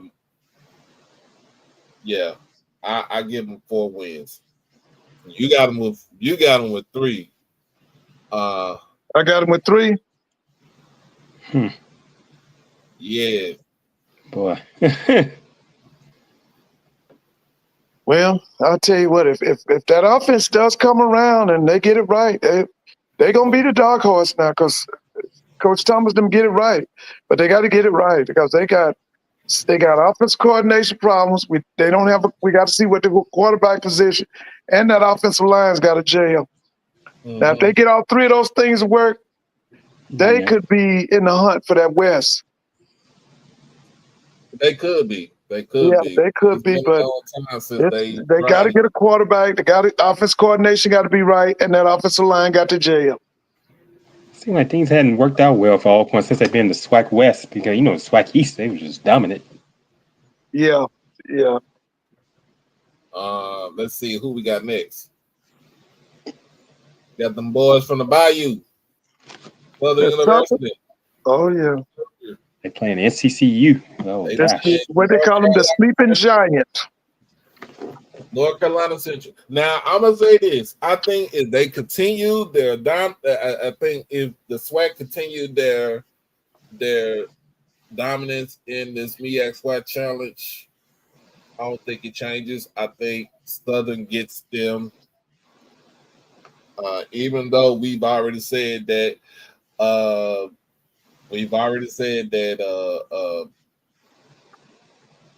Trey Oliver always going to have some up his sleeve, right? But I'm gonna say it like this, y'all. Hey, they'll beat Central. Hey Doc, what is the feature? I'm trying to look up those the comments. How to do that? These features have changed. I was trying to see what the comments are saying. Oh yeah, they done switched a whole bunch of stuff around on here. Yeah, I don't want to hit anything accidentally. Just put it should just say live comments. Oh, that's what I was looking for. I don't even see live comments now. I see a symbol at the bottom. Is that live comments? The symbol next to the camera? Yes. Okay, I just want to see the comment. Okay, yeah, it's coming. Okay. The following week they play Valley in Valley. Win. They are at home against Alabama State that following week. Loss. Okay. Ooh, you think it's the loss? He ain't got no offense. I told you, the offense coordination ain't right.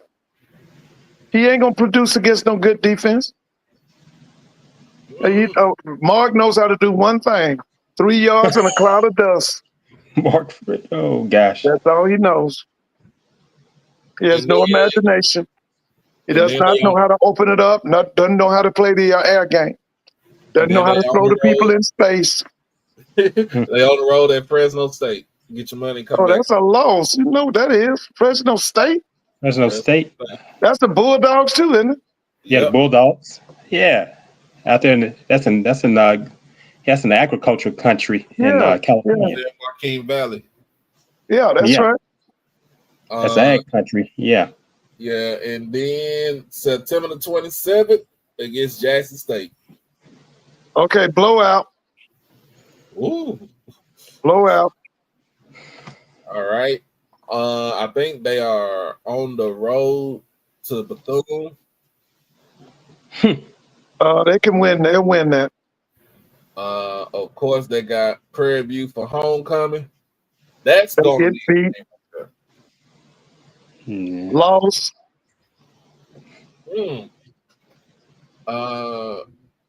They got FAMU coming into town. I think they could be. I don't know. I think they could beat FAMU. Loss. They ain't give them no chance. Let's see. You got that's Pine Bluff. Win. In Pine Bluff. Win. The next week they got Alcorn. Win. And then Texas Southern at home. Win. And then Grambling at the Bayou Classic. Win. All right. You think that might save Terrence Gray's job? Enough to get them to the SWAC championship game. No. No, Prairie View going to the SWAC championship game. Yeah, that's what I was wondering. If you think it might save if it happens? Will it save Terrence Gray's job at Southern? Well, You know, what I us, hope that they would do, like I said, if Dr. Belton and those were there, they would make him go get an offense coordinator. But see, I don't know, because see, I still got this problem with Scott as AD at Grambling, and I got a problem with Roman Banks as AD at Southern. I do. I mean, Banks does well with the basketball. The baseball at Southern is lagging. He don't know what to do. The football team is it's a sleeping giant because, to me, of all of the people in the SWAC, they can recruit from the east side of the Mississippi and the west side of the Mississippi. They're not doing it. So, like I said, they are like LSU. Do y'all remember LSU before Nick Saban came? They would have all the talent in the world, Yeah, I remember and then they would underachieve. That's the same thing with Southern now. They were horrible in when they LSU. had Jerry Donato as the Jerry Donato, Curly Halloman. Him. Now that guy that came from the Mike Archer, Bill Arnsparger. Arnsparger was good. Arnsparger he was good, but after that, Archer messed things up. But all of them, they were sleeping, and that's what Southern is. Southern is a sleeping giant. They never reached their maximum.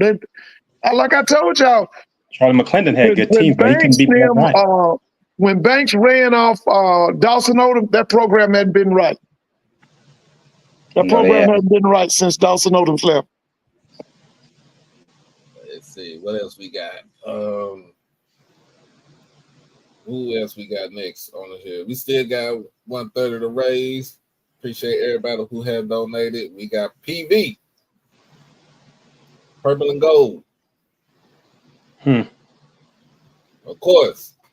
You got the of course we got the Labor Day Classic.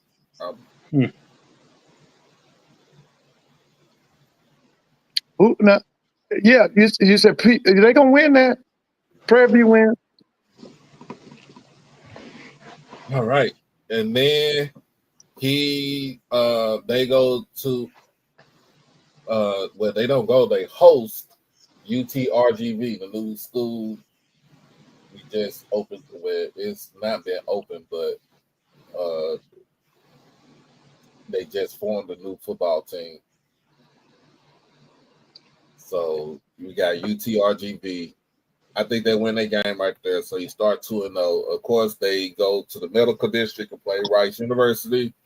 That's a loss.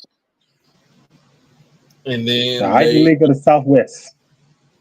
And then who has a job at Rice now? Who's the head coach? Ooh, let me see. Yeah, who is there? I remember Todd Graham and all those people in the past. And I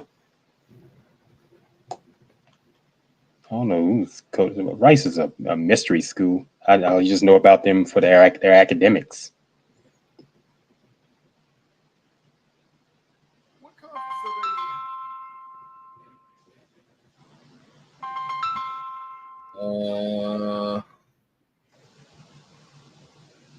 they in? Scott Abel. Okay. Yeah, they're a mystery. Rice. Like I said, that's a school that's a strong academic school. That's what they call the Ivy League of the Southwest.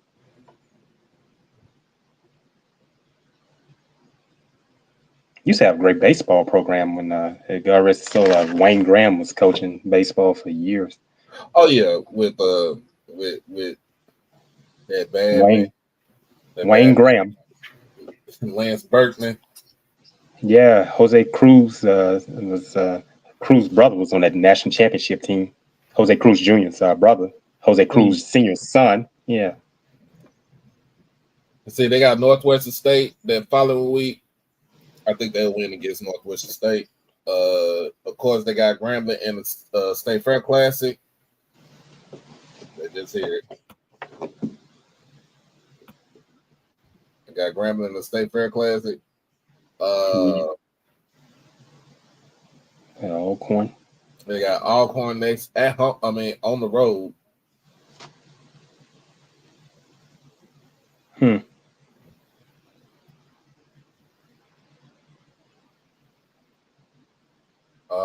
Other than that, let's see. You got Southern on the road. That's their homecoming. That's Southern's homecoming right there. Oh no, not again, man. I'm looking at that LU. Not again. University of California, that's their homecoming. Oh man.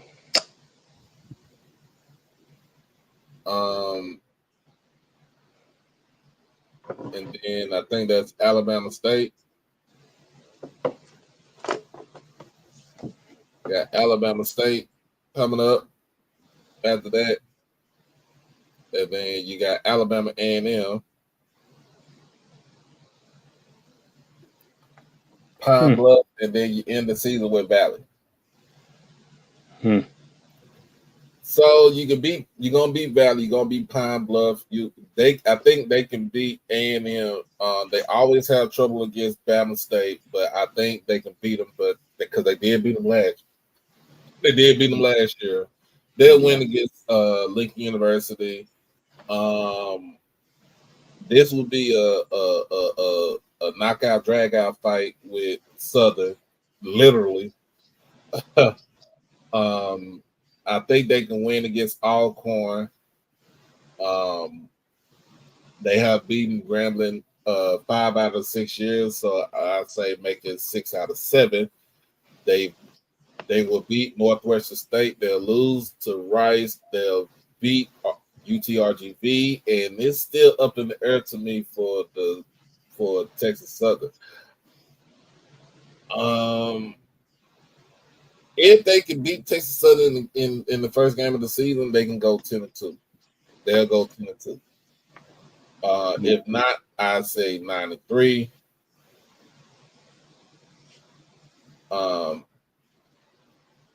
It all depends. To me, it just depends on what they do.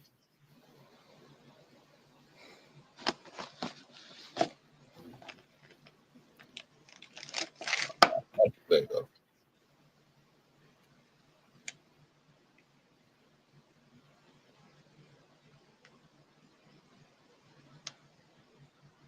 Mr. Ford's what happened? That the connection is off where he is.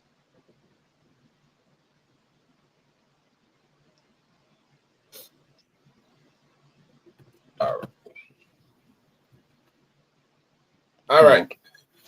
TV can go 9-2. They go 9-3, or they go 10-2. Which one you think they can go? Okay, now who is the two? If you go 9-2, wait a minute. They playing 11 or 12 games. They're playing 12 games this year. So who's the two losing games? You said they'll lose against Rice. Right. And then do you think they'll lose against Southern? Because they got no, they're not gonna lose against Southern. If they playing Southern for homecoming, right? They gonna take that homecoming. They gonna take it. Yeah, because I done told y'all, I don't know why y'all won't accept the fact anybody that makes Southern have to produce offense 25, 35, or 40, it's not gonna happen. He can't do it. Yeah, Southern gonna take that. I mean, Prairie View's gonna take that homecoming. Because anybody that makes them have to score, they're gonna have a problem. Make Southern have to score? You'll see. I know they lost last season to let me see. Somebody told me they did. Boone did tell me they lost last season to Alabama State 9-6. They're not gonna produce no offense. I told you, he is not an offense coordinator. He's a running back coach. He doesn't understand spacing. He doesn't understand what we call the quick what they used to call that when you going up top. The quick hit.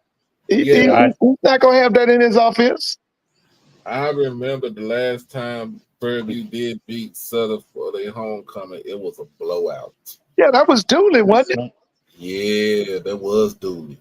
That was Dooley. No.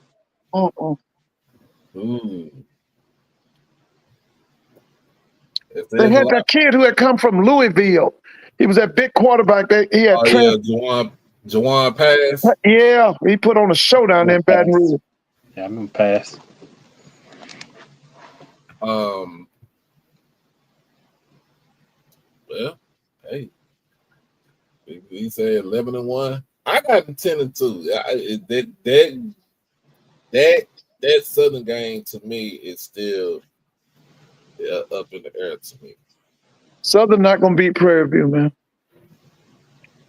Southern not gonna beat Prairie View. Now they schedule it. Now I will say this, y'all, and I know some people will agree with me. This schedule does favor Prairie View to. Yes, it does. Game. That's why I said. I'm trying to figure out after Rice who's gonna beat them. Who you say gonna beat them? And I hope you ain't saying Southern gonna beat them. No. Southern. I'm telling you, Southern cannot generate offense as long as Mark is over that offense. They can't generate offense. I've watched Mark for a number of years. No. Like I told you before, Mark is holding that program up. But that's not Mark's fault. That's Terrence's fault. Right. That's Terrence's fault. We got Mississippi Valley. I might have to pull up their schedule on my phone because I don't know why I did it like this one.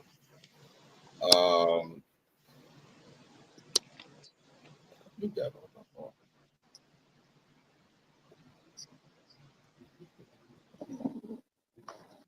Here we go. All right. On the road, at home against Southern, that's their first game of the season. We already said that's a loss for Valley. Yeah. They are on the road, going to Stephenville, Texas, Tarleton State. That's a loss. That's a loss. They are on the road again in Hammond, Louisiana, to take on Southeast Louisiana. Okay, loss. And then they host Texas Southern at home. So they can win. You said they win, beat Texas Southern? Southern wins. Oh, okay. So they'll start out the season 0-4. Okay. All right. Following week, they are on the road in Atlanta against FAMU. Now, I still have issue why they gave up this home game, but I understand some people don't want to drive to Interview. Yeah, they want to make that money. They can get now. FAMU comes in there with a lot of wins. They'll have big crowd. Yeah, you in Atlanta. They have a big crowd. They have a big. If FAM comes in here with no losses, they'll have a loss from it's FAU, isn't it? FAU. Yeah, Florida Atlantic. Yeah, FAU will get them. But if they can win all them other games, like beat Alabama State and coming in with one loss, they're going to drop, man, please. You know the kind of – because I told you, I went to a game, FAMU played Howard. Howard brought 100 people to the Celebration Bowl. FAM brought 41,000. No, Howard, like you said, Mr. Ford, Howard's not that kind of school. They don't get – wrapped up in sports. Excuse what Diddy was in jail. That's why they didn't bring no crowd because Diddy was in jail. I'm gonna leave that one alone. Then they got Alabama A&M. Now they always give A&M a run for their money. That was Cornell Maynard. Mm-hmm. Yeah, this guy they ain't gonna be able to do nothing with Sam Shade. Sam Shea, they ain't gonna be able to do nothing with him. Lincoln University, that's their homecoming. Oh man, they win. That's a win. Bishop Sycamore. Oh gosh. They are on the road at Alcorn. That's a loss. Then that following week they're on the road at Bethune-Cookman. That's a toss-up. Last time Valley and Bethune got into it, they really got into it. Got into a fight. I remember that. Got into a fight. Charlie Neal did that game on HBCU Go. They got it. They was knuckling up. Yeah. Of course, they host. They didn't show it, but he talked about it. Of course, they host Jackson State. We already know what Mr. Ford gonna say. That's a big Right. loss there. Loss. They are on the road. They are playing the Port City Classic against Alabama State. Okay, they got that. So they're going down to the Port City. Okay, so that's a loss. And then What's the date of that? What's that date? November 15th. Okay, November 15th. Okay. And then last but not least, they Yeah. are on the road to get at Prairie View. They giving Prairie View some problems, but I don't think that game. I don't think they win that game. So we got one in the possible. If we were playing spades right now, we'd have to go board.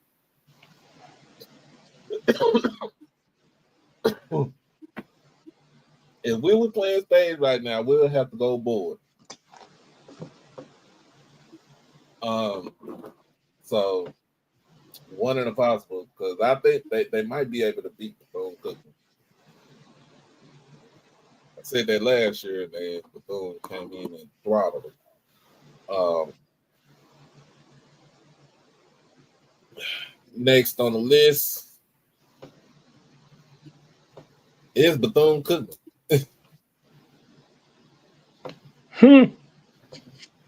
Starting your season off with on the road 3 games in a row. Oh man, FBS opponents, 1 against a Power 5 school. I think it's for. Now, what'd you say? I'm sorry. Oh, so this is Bethune-Cookman schedule right here. Start the season off against FIU. Oh, that's a loss. Huh? Willie Simmons. Yeah, Willie Simmons. Next game, they're on the road against the U. Yeah, the U. That's a loss. And then they go to Orangeburg. Oh man, that's a loss. Yeah. Chennis Bear. Yeah, Chennis Bear, baby. No, they're not gonna beat South Carolina. So I just don't see it. They're at home against Edward Waters. Win.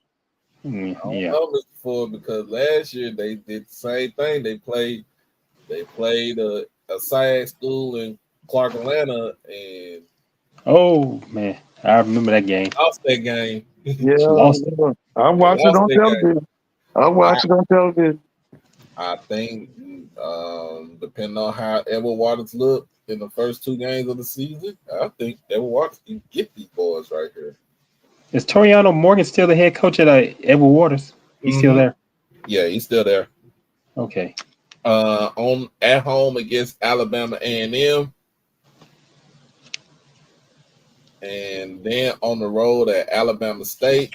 Both of those schools, you think that both losses. And then they got Southern. Loss. Yeah, is that their homecoming? That's Southern is going to Daytona Beach. Yep. They're gonna take over.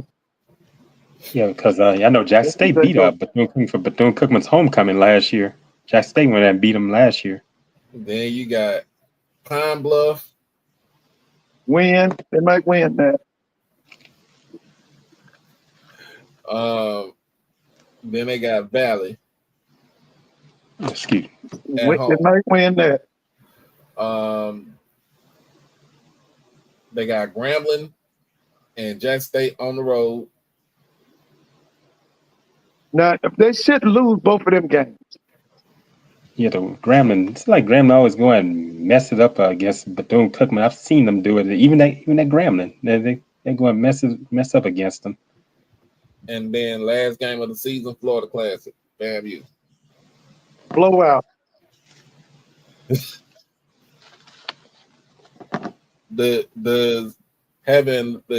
Somebody said he got to have at least 4 wins to keep his job.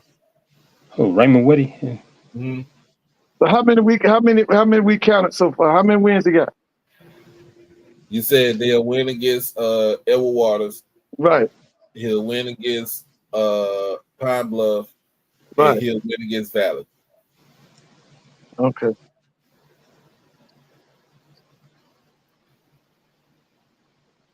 Let's see. Who else we got?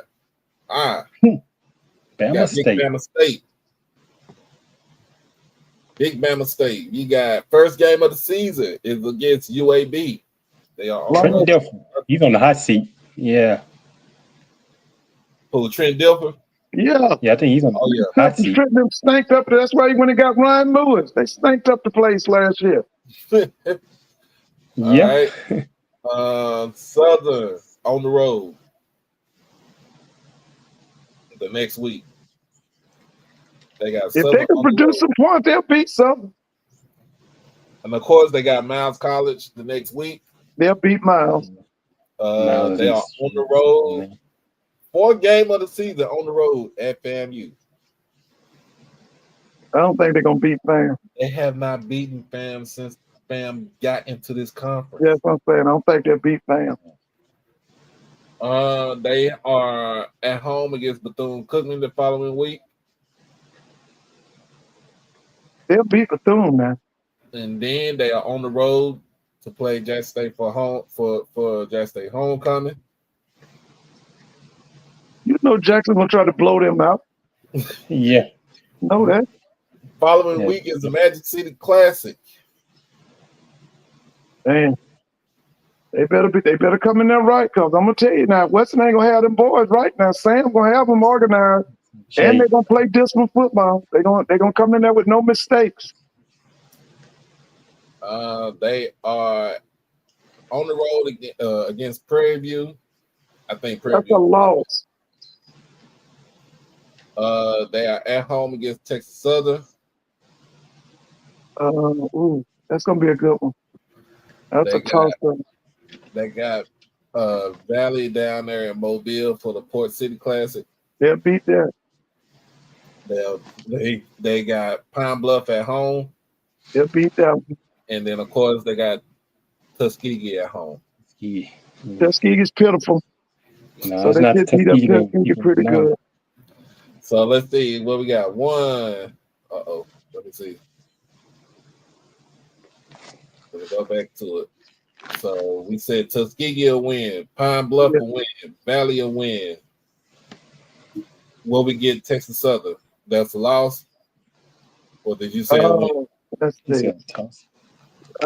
a toss-up for me. Both of them, they're gonna go at it. Where's that game? That's in Montgomery? Yep. Okay, give it to Alabama State, man. So that's 4 right there. Then we said Miles is 5. You said Bethune-Cookman is 6.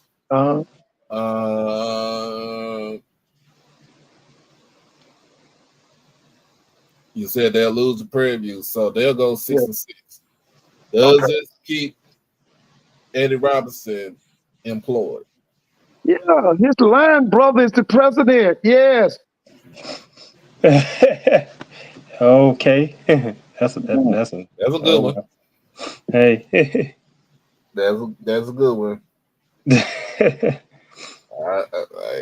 I'll take that.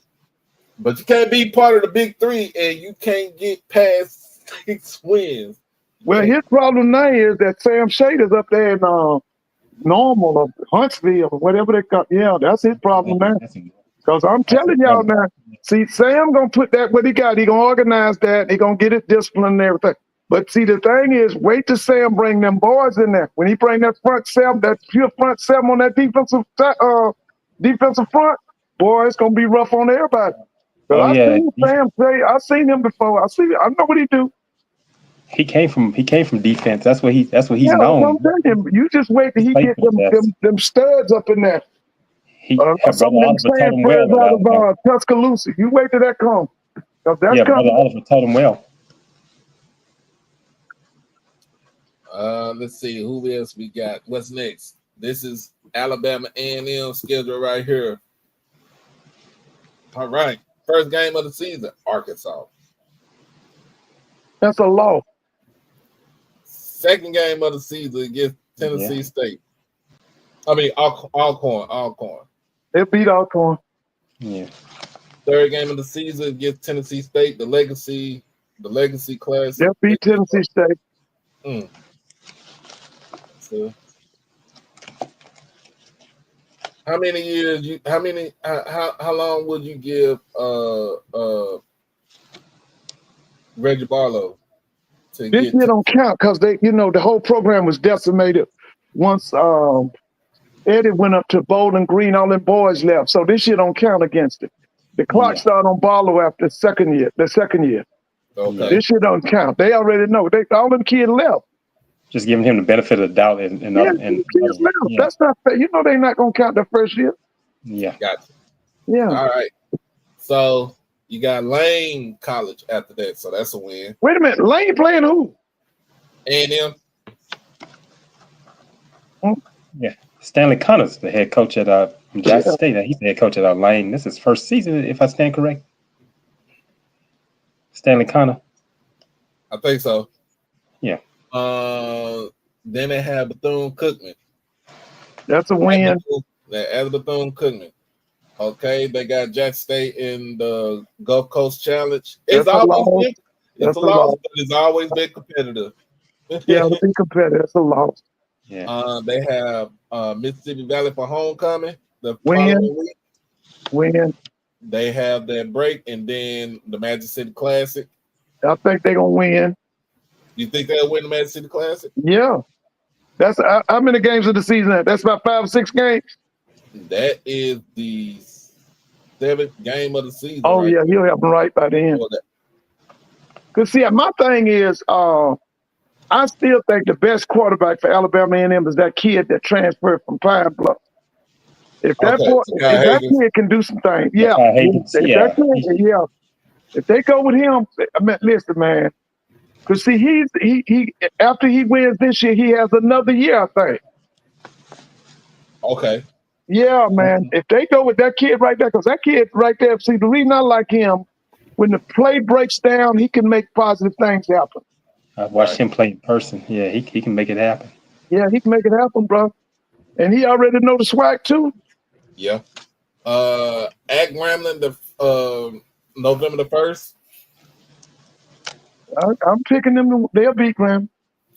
Yeah, and that's Graham's homecoming, if I stand corrected. Like I just told you, that boy coming in and show out now. I watched him lose to A&M a couple years ago. Yeah, that boy show out, man. That's Graham's homecoming.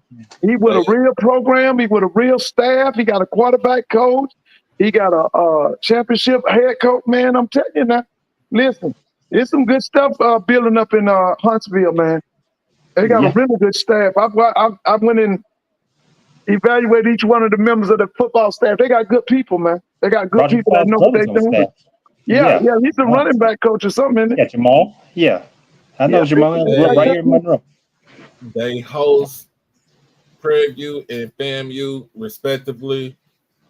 After that, they'll against Prairie View and FAMU. So they play Prairie View first, November the 8th. And then they got FAMU November 15th. They're not going to win either one of them. You said no wins against They're not going to win. They're not going to beat either one of them teams. And then last game of the season, they go to Houston and play at Texas Southern. They'll beat Texas Southern. So we say we got them. We said we got them beating Alcorn. We got them beating Tennessee State. We got them beating Lane, and we got them beating Bethune, right? So that's 4 right there. We got them beating Valley. You said they'll win against Alabama State in the Magic City Classic, and they'll beat Grambling, and then you said they'll beat Texas Southern. Yeah. So that's 1, 2, 3, 4, 5, 6, 7, 8 wins. Okay. Hey Doc, I had to go off. What do you do? You hit this camera button. I just need to go. It's something I need to do right here at home. Do you hit the camera button to go off video? Yeah, I'm coming back on. I'm still, to be honest, something I need to do right here. I need to do. You just hit your camera button. Okay.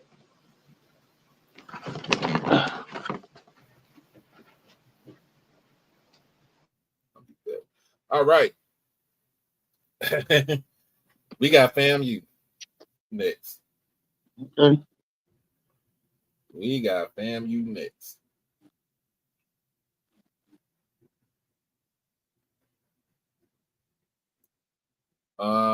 First game of the season. First game of the season for FAMU. First game of the season for FAMU is against Howard. Yeah, they win that. They got FAU next. Loss. They got Old SAG matchup, Albany State. Win. They got Alabama State. Win. They got Valley and Atlanta. Win. Here's the big test. Here's one of the tests right here. North Carolina Central come into town. Win. Oh. You think Cozy can pull it out against Oliver? Yeah. Mm-hmm. Yeah. To me, I think it's going to be who the quarterback is for FAMU. The quarterback is going to be that Jefferson kid. And then he's going to be backed up by that kid, Jet Petty.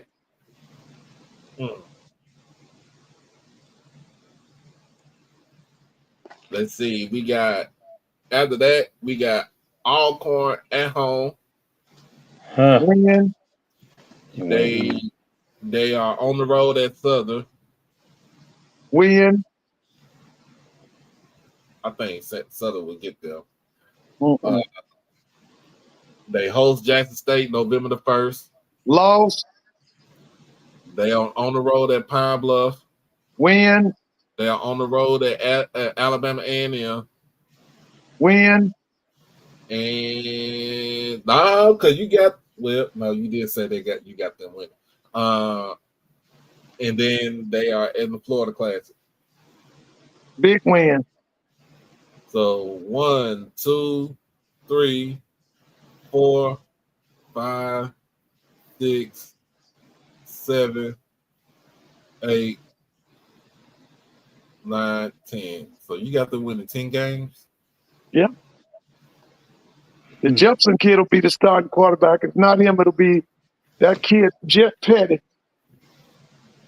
And you said the only games they'll lose is FAU and Jackson. Jackson State. Woo! Oh boy. Woo! Ooh! Boy, them Rattlers, they love hearing that right there from you. Huh? They gonna love hearing that from you right there.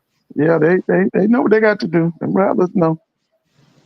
They know what they got to do.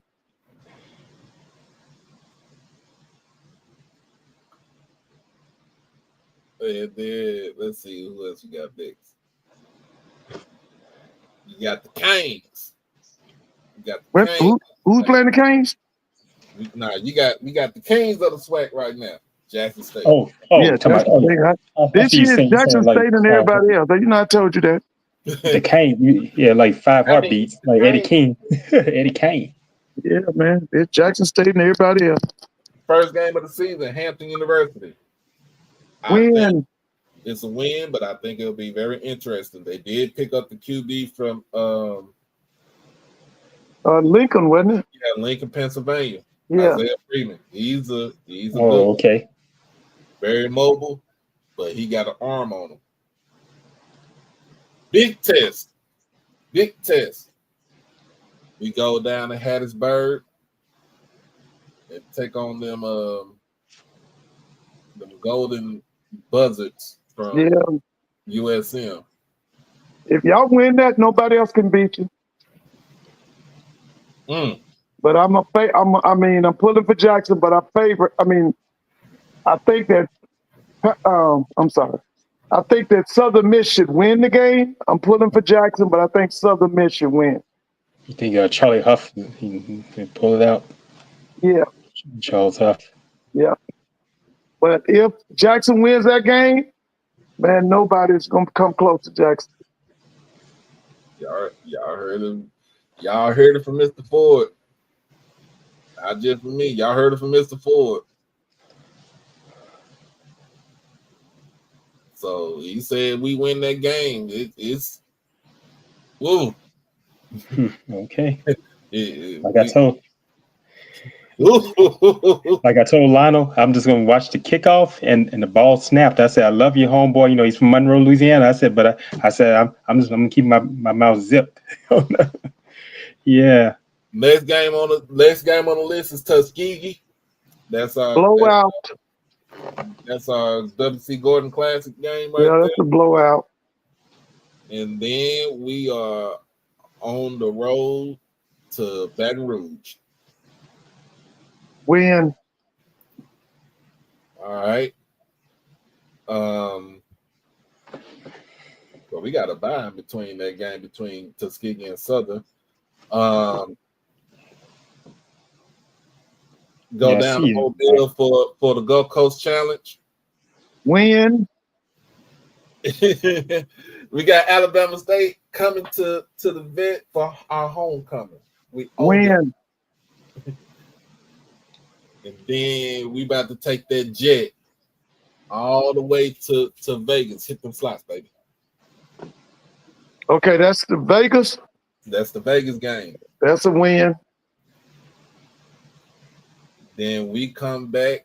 I think this is who's going to represent the SWAC in the championship game. November the 1st.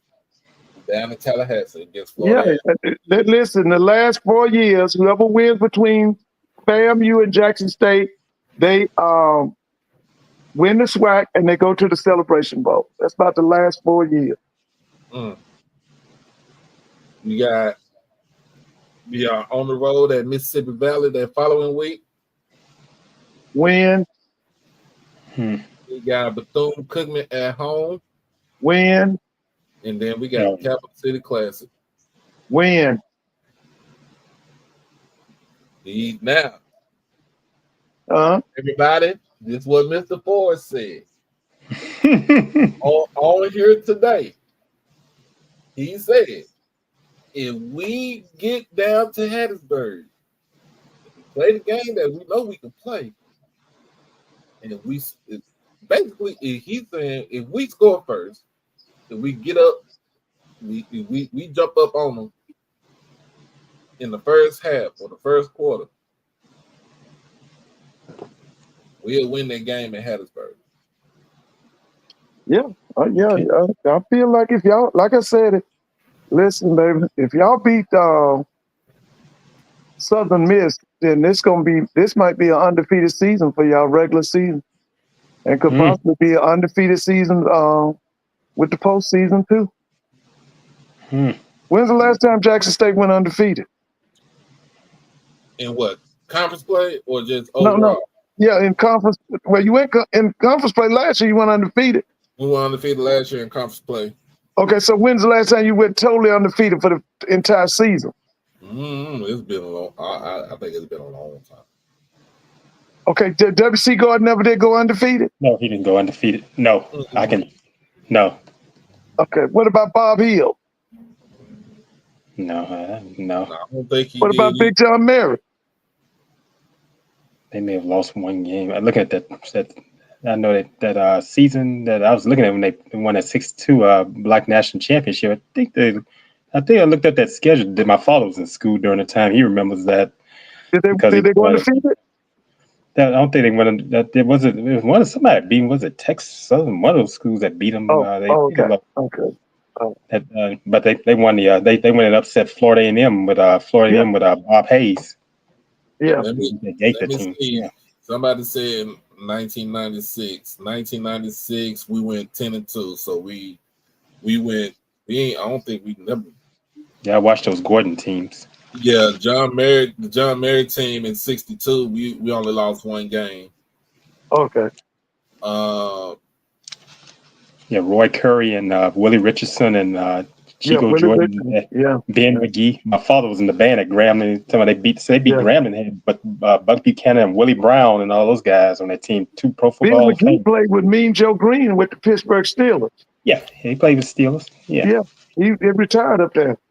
Yeah. The closest we could have won, we could have went undefeated was the 22 when we lost that one game against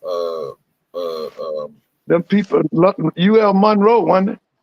Oh man, that with that in 22 we lost to was 2021. They lost to UL Monroe.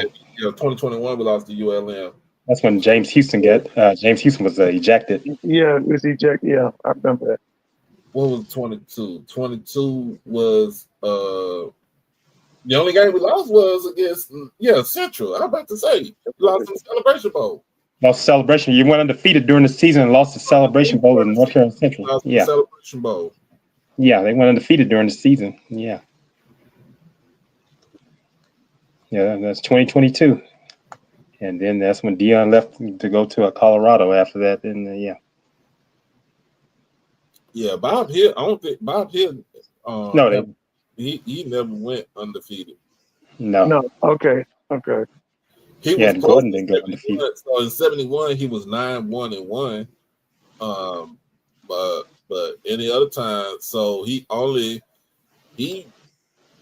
averaged like 3 losses a season. Oh, Bob Hill did? Yep. I remember back in the 80s with W.C. Gordon. I knew they were going to have a great team. I knew they would lose. That's when Tennessee State was still good. That's where they would go and lose. They might mess around and lose to Tennessee State during that time. That was back in the 80s. Mm-hmm. I remember that when W.C. Gordon was coaching. That's Coach Gordon's alma mater, Tennessee State. That was his alma mater. Yeah, that was his alma mater. I remember when they used to give him hell when he would lose a game. Some people in Jackson would give Coach Gordon man, hell. they were tough on Coach Gordon. We got to know Coach Gordon. I remember that. Oh yeah, he used to catch. Even Coach Eddie Robinson told him. He said he had Coach Rob, a friend, said WC. He said, you know what? I understand they named a street after you over in Jackson. He said he said you started losing that same street that they named after you. So they're gonna run you down the street. That was Coach Rob for you. Yeah. Yeah, Coach Eddie Robinson just gave it to him straight.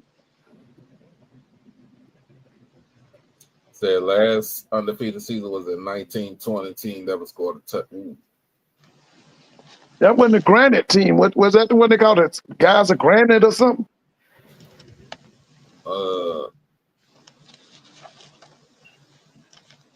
Ernest Richards. No, not Ernest Richards. Yeah, he said 1920. Yeah, I read about that. I think I read about that team. He said it was 19. He said 1920. Yeah. That was that's the year the SWAC. Guys of Granite or something. That's the year the SWAC started in 1920. Because Jackson didn't join the SWAC to the late 50s, wasn't it? Yeah, we joined it. Grambling. Yeah, Grambling too. All going too. Okay. Grambling and Southern didn't play each other for 11 years, because they got into a big brawl in the 40s, and they stopped playing each other for 11 years. It was Southern and Florida A&M, but they started back playing each other in the late 50s. Yeah, Grambling Southern had because when Grambling started beating Southern, I think Southern couldn't take it. Moffitt was coaching. Yeah, it turned to a mess. Yeah. Not even with T.B. Ellis, John Merritt, or even like I said, the closest we got to being undefeated in the modern era of college football was in 22. Oh yeah. So T.B. Ellis, that's the word that athletic center at Jackson State is named after him, if I stand corrected. Nah, so the Lee E. Williams is our athletic center named after him. Ellis is an old gym. That old gym, yeah. I know it's something named after him at Jackson State. Yeah, Williams, I know that's their basketball arena. Yeah, the old gym. Yeah. Yeah, the gym you always play at College. I think his name was College Park Auditorium or something like that. And the way you always play basketball. Mm-hmm. Yeah, Dad remember he was in school at Grambling then when they played Jackson. And he was talking about College Park Auditorium. So yeah, road to the SWAC, go to the SWAC belt goes through Jackson till it doesn't. don't even see them breaking a good sweat with their schedule no more than twice against USM and FAMU. That's a pretty good assessment right there. Road dog.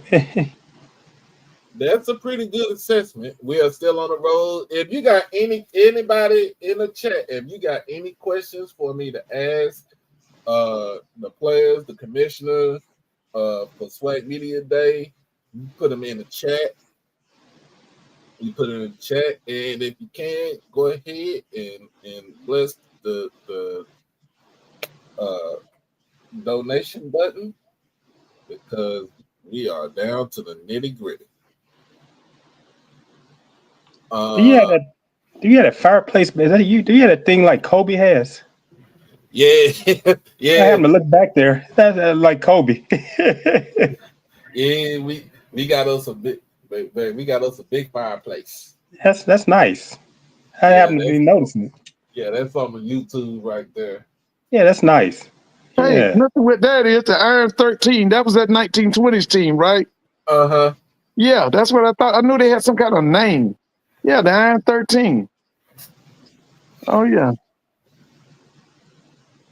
But yeah, that I think right now, when you look at it and when you put it together, it's bound for it's Jackson State's conference to win, but it's also our conference to lose too, because hey, everybody, like you said, Mr. Ford, everybody's gunning for us. Oh yeah, you're the This is the defending year of SWAC the champions. revenge, baby. This is everybody. This is revenge year. That's what happened. That's what's going to happen in the NBA now. That OKC Thunder has won, and they're coming after them, just like in NHL, the Florida Panthers. You know, the team's going to come after them, and that's just any of those, anything, college, pro, high school, whatever. You're the champions. That people coming after you, no matter what. And I know we get ready to get off of this thing in a little bit. What do you think about? First and foremost, I'd say Chet Holmgren got his money from Oklahoma City, so he got almost a max deal where they about to pay him over $200 million. What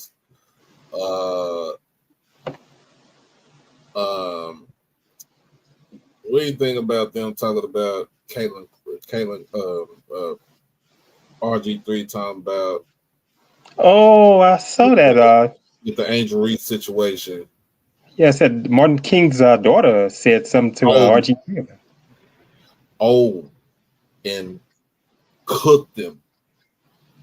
Yeah, I'd heard, I'd seen it this evening about that. Yeah, his daughter said something. Says on RG3. Cook him. Other words, she said, "Don't even put me in your mess." That's what she said. That's what she meant. Don't put me in your mess. Bernice, yeah. Other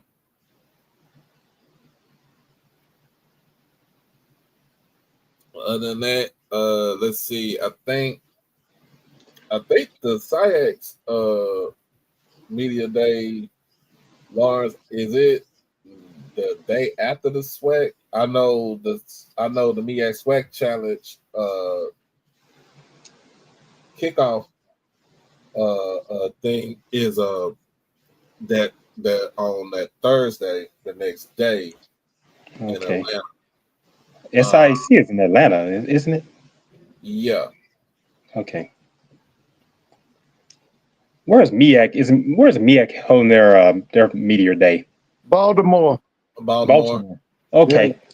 Because usually July 15th, so it's the day before. I know they're headquartered out of Norfolk, Virginia, but they're in Baltimore this time. Okay. Yeah, they're going to be at M&T Bank Stadium. Oh, okay.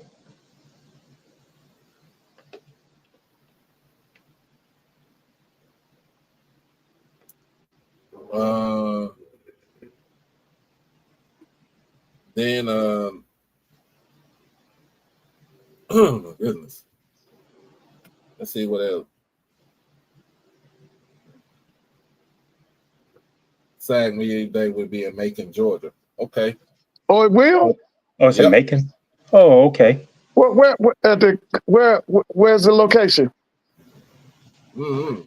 Macon, home of Otis Redding and Little Richard. Yeah, Okay. yeah, Macon, right. Georgia. They got those Hall of Fames down. They got several Hall of Fames in Macon.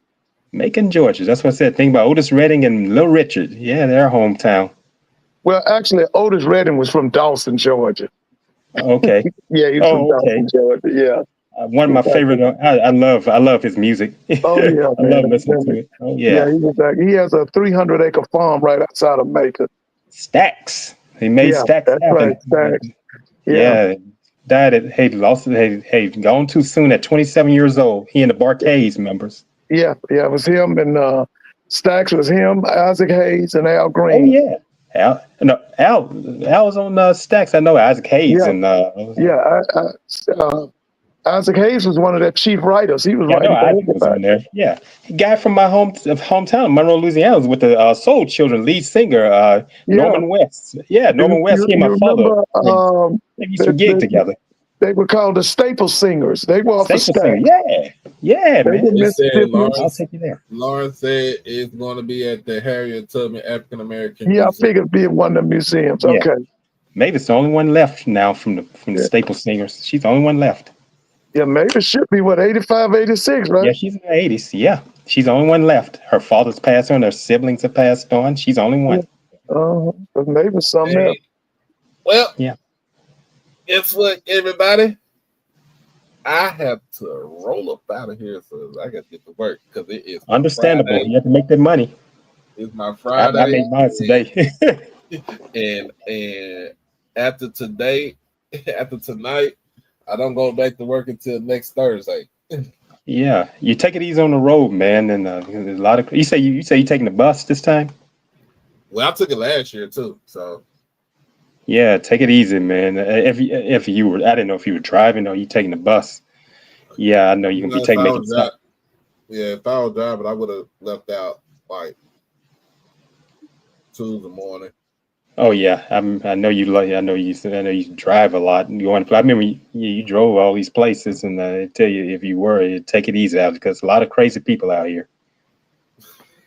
Yeah, they crazy on the road, man. What you got for us, nephew? Mr. Edwin, I've seen the pictures from Grand Session from last week at Grand Session. It looked good out there.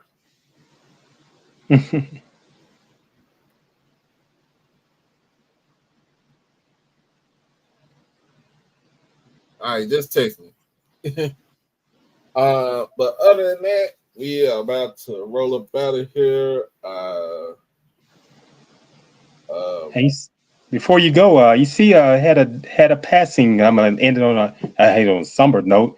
The guy who coached Karl Malone and John Stockton and all those guys. Frank Layden. Yeah, passed away at 93. I loved his comedy. He brought a lot of humor. The teams and they say he worked them hard. Said, but those guys just loved playing for me. He said he lifted their spirits. Yeah, he's going to be missed. I enjoyed listening. He had so much humor. Oh yeah, Frank Layden. He was Calvin Murphy's coach up at Niagara. Yeah, Calvin Murphy. Yeah, coached him at Niagara University back in the mid to late 60s, early 70s. Yeah, that was Calvin Murphy's college coach. Yeah. He was here. He was Hubie Brown's assistant here with the Hawks. Yeah, he coached the Hawks before going to Utah. Larry Miller hired him. He said he got it going. Yeah, you're right. He was there with Hubie Brown in Atlanta. He took John Drew out there. He brought John Drew to Utah. Yeah. Utah was interesting to watch in that time. Got a question for you, Mr. Ford. He said, Mr. Ford, this comes from Bryson Bradford. He asked you if you think another SWAC school might do a celebrity hire and how long he thinks Grambling would give Coach Joseph. He on the clock now. They got to look decent now. Because listen, I've told you before, I still think it's above him. I think that eventually they're gonna get rid of Mr. Scott. I think they're gonna look at the whole program But Mickey's got to win. A lot of people don't got to like win Trey more than he Scott. loses this year. They're gonna be looking at him real closely. A lot of people don't like him. I can hear it each day. I could understand. Yeah, He feels like he kind of. he has. Yeah, he's turned people off. Yeah. Well, he better win this year. I can tell you that. And he Yeah, the one who fired I like Bob Mickey, too. but he better get it together. Yeah, Yeah, he better get it together, baby. he's a He the good, one cool who fired guy. Bob, right? Huh? He the one who Yeah, he's fired the one. Bob. Right? He's the one who terminated him. Yeah, he terminated Project Fobbs. He sure did back in 2021. You're right, Doc. Yeah. I think another school would get a celebrity coach, Doc, Mr. Ford. I don't know. Yeah. Hugh Jackson just Yeah. What you think the whole Shady McCoy, that's what he doing. He jockeying for a job. That's why he's making himself seen and relevant. He's trying to get a Sean job. McCoy. Yeah. He's trying to get a job. That's another question for another day, y'all. But I gotta roll up out of here. Yeah, I know you. I know you get to work. Yeah, make sure you want to. Make sure y'all can donate to down here to Cash App, PayPal, or Zelle. That way we can go ahead and get everything situated and settled. But other than that, I appreciate everybody for joining me tonight. And make sure y'all go ahead and make y'all way over to KC 1400. And I think he's doing this. I think he's doing the last show before he roll up out of here. Travel Light, yes sir, Mr. Edward. Travel Light. Yeah. Other than that, Mr. Ford, I might be back on here Sunday just in case. Okay. Well, during the day or at night? It'll be in the evening time. I'll be off Sunday. Okay. All right. I'll check and see. Take it easy. Be safe out there, man. You all take care, and the listening and viewing audience, you all have a great weekend. All right. Appreciate it. All right, and be safe going to Birmingham as well. Thank you, man. Appreciate it. All right. And good night, Mr. Ford. Okay, have a good one, Ed. Y'all have a good night. All right. Great conversing with you all. I'm off here. Okay. Oh yeah, we have a good time tonight. But I had to roll up out of here. Make sure if you want to donate to the Cash App, PayPal, or Zelle for travel expense. After this, won't be doing won't be doing traveling until probably September, if I'm not mistaken. Is that correct, babe? Yeah.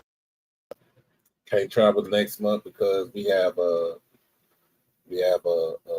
remodel for our store. So other than that, we got to get that out the way.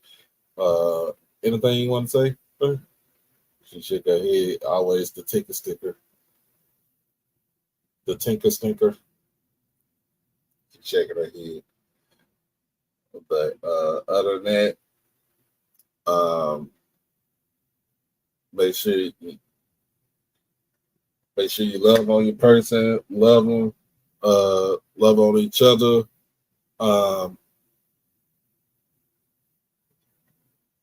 Be blessed, be safe. Love on yourself, love on each other. Basically, crash out on your kids and beat your kids out of the penitentiary. It helps. Other than that, pray for everybody down in South Texas. They are still trying to find people out there. And to my friend, I did the little expose earlier. Make sure y'all pray for her because she's still trying to find peace after burying her son last month. But until then, y'all be blessed and y'all be safe. Hug your loved ones, love on your loved ones. We are out this thing, and always be easy. Peace.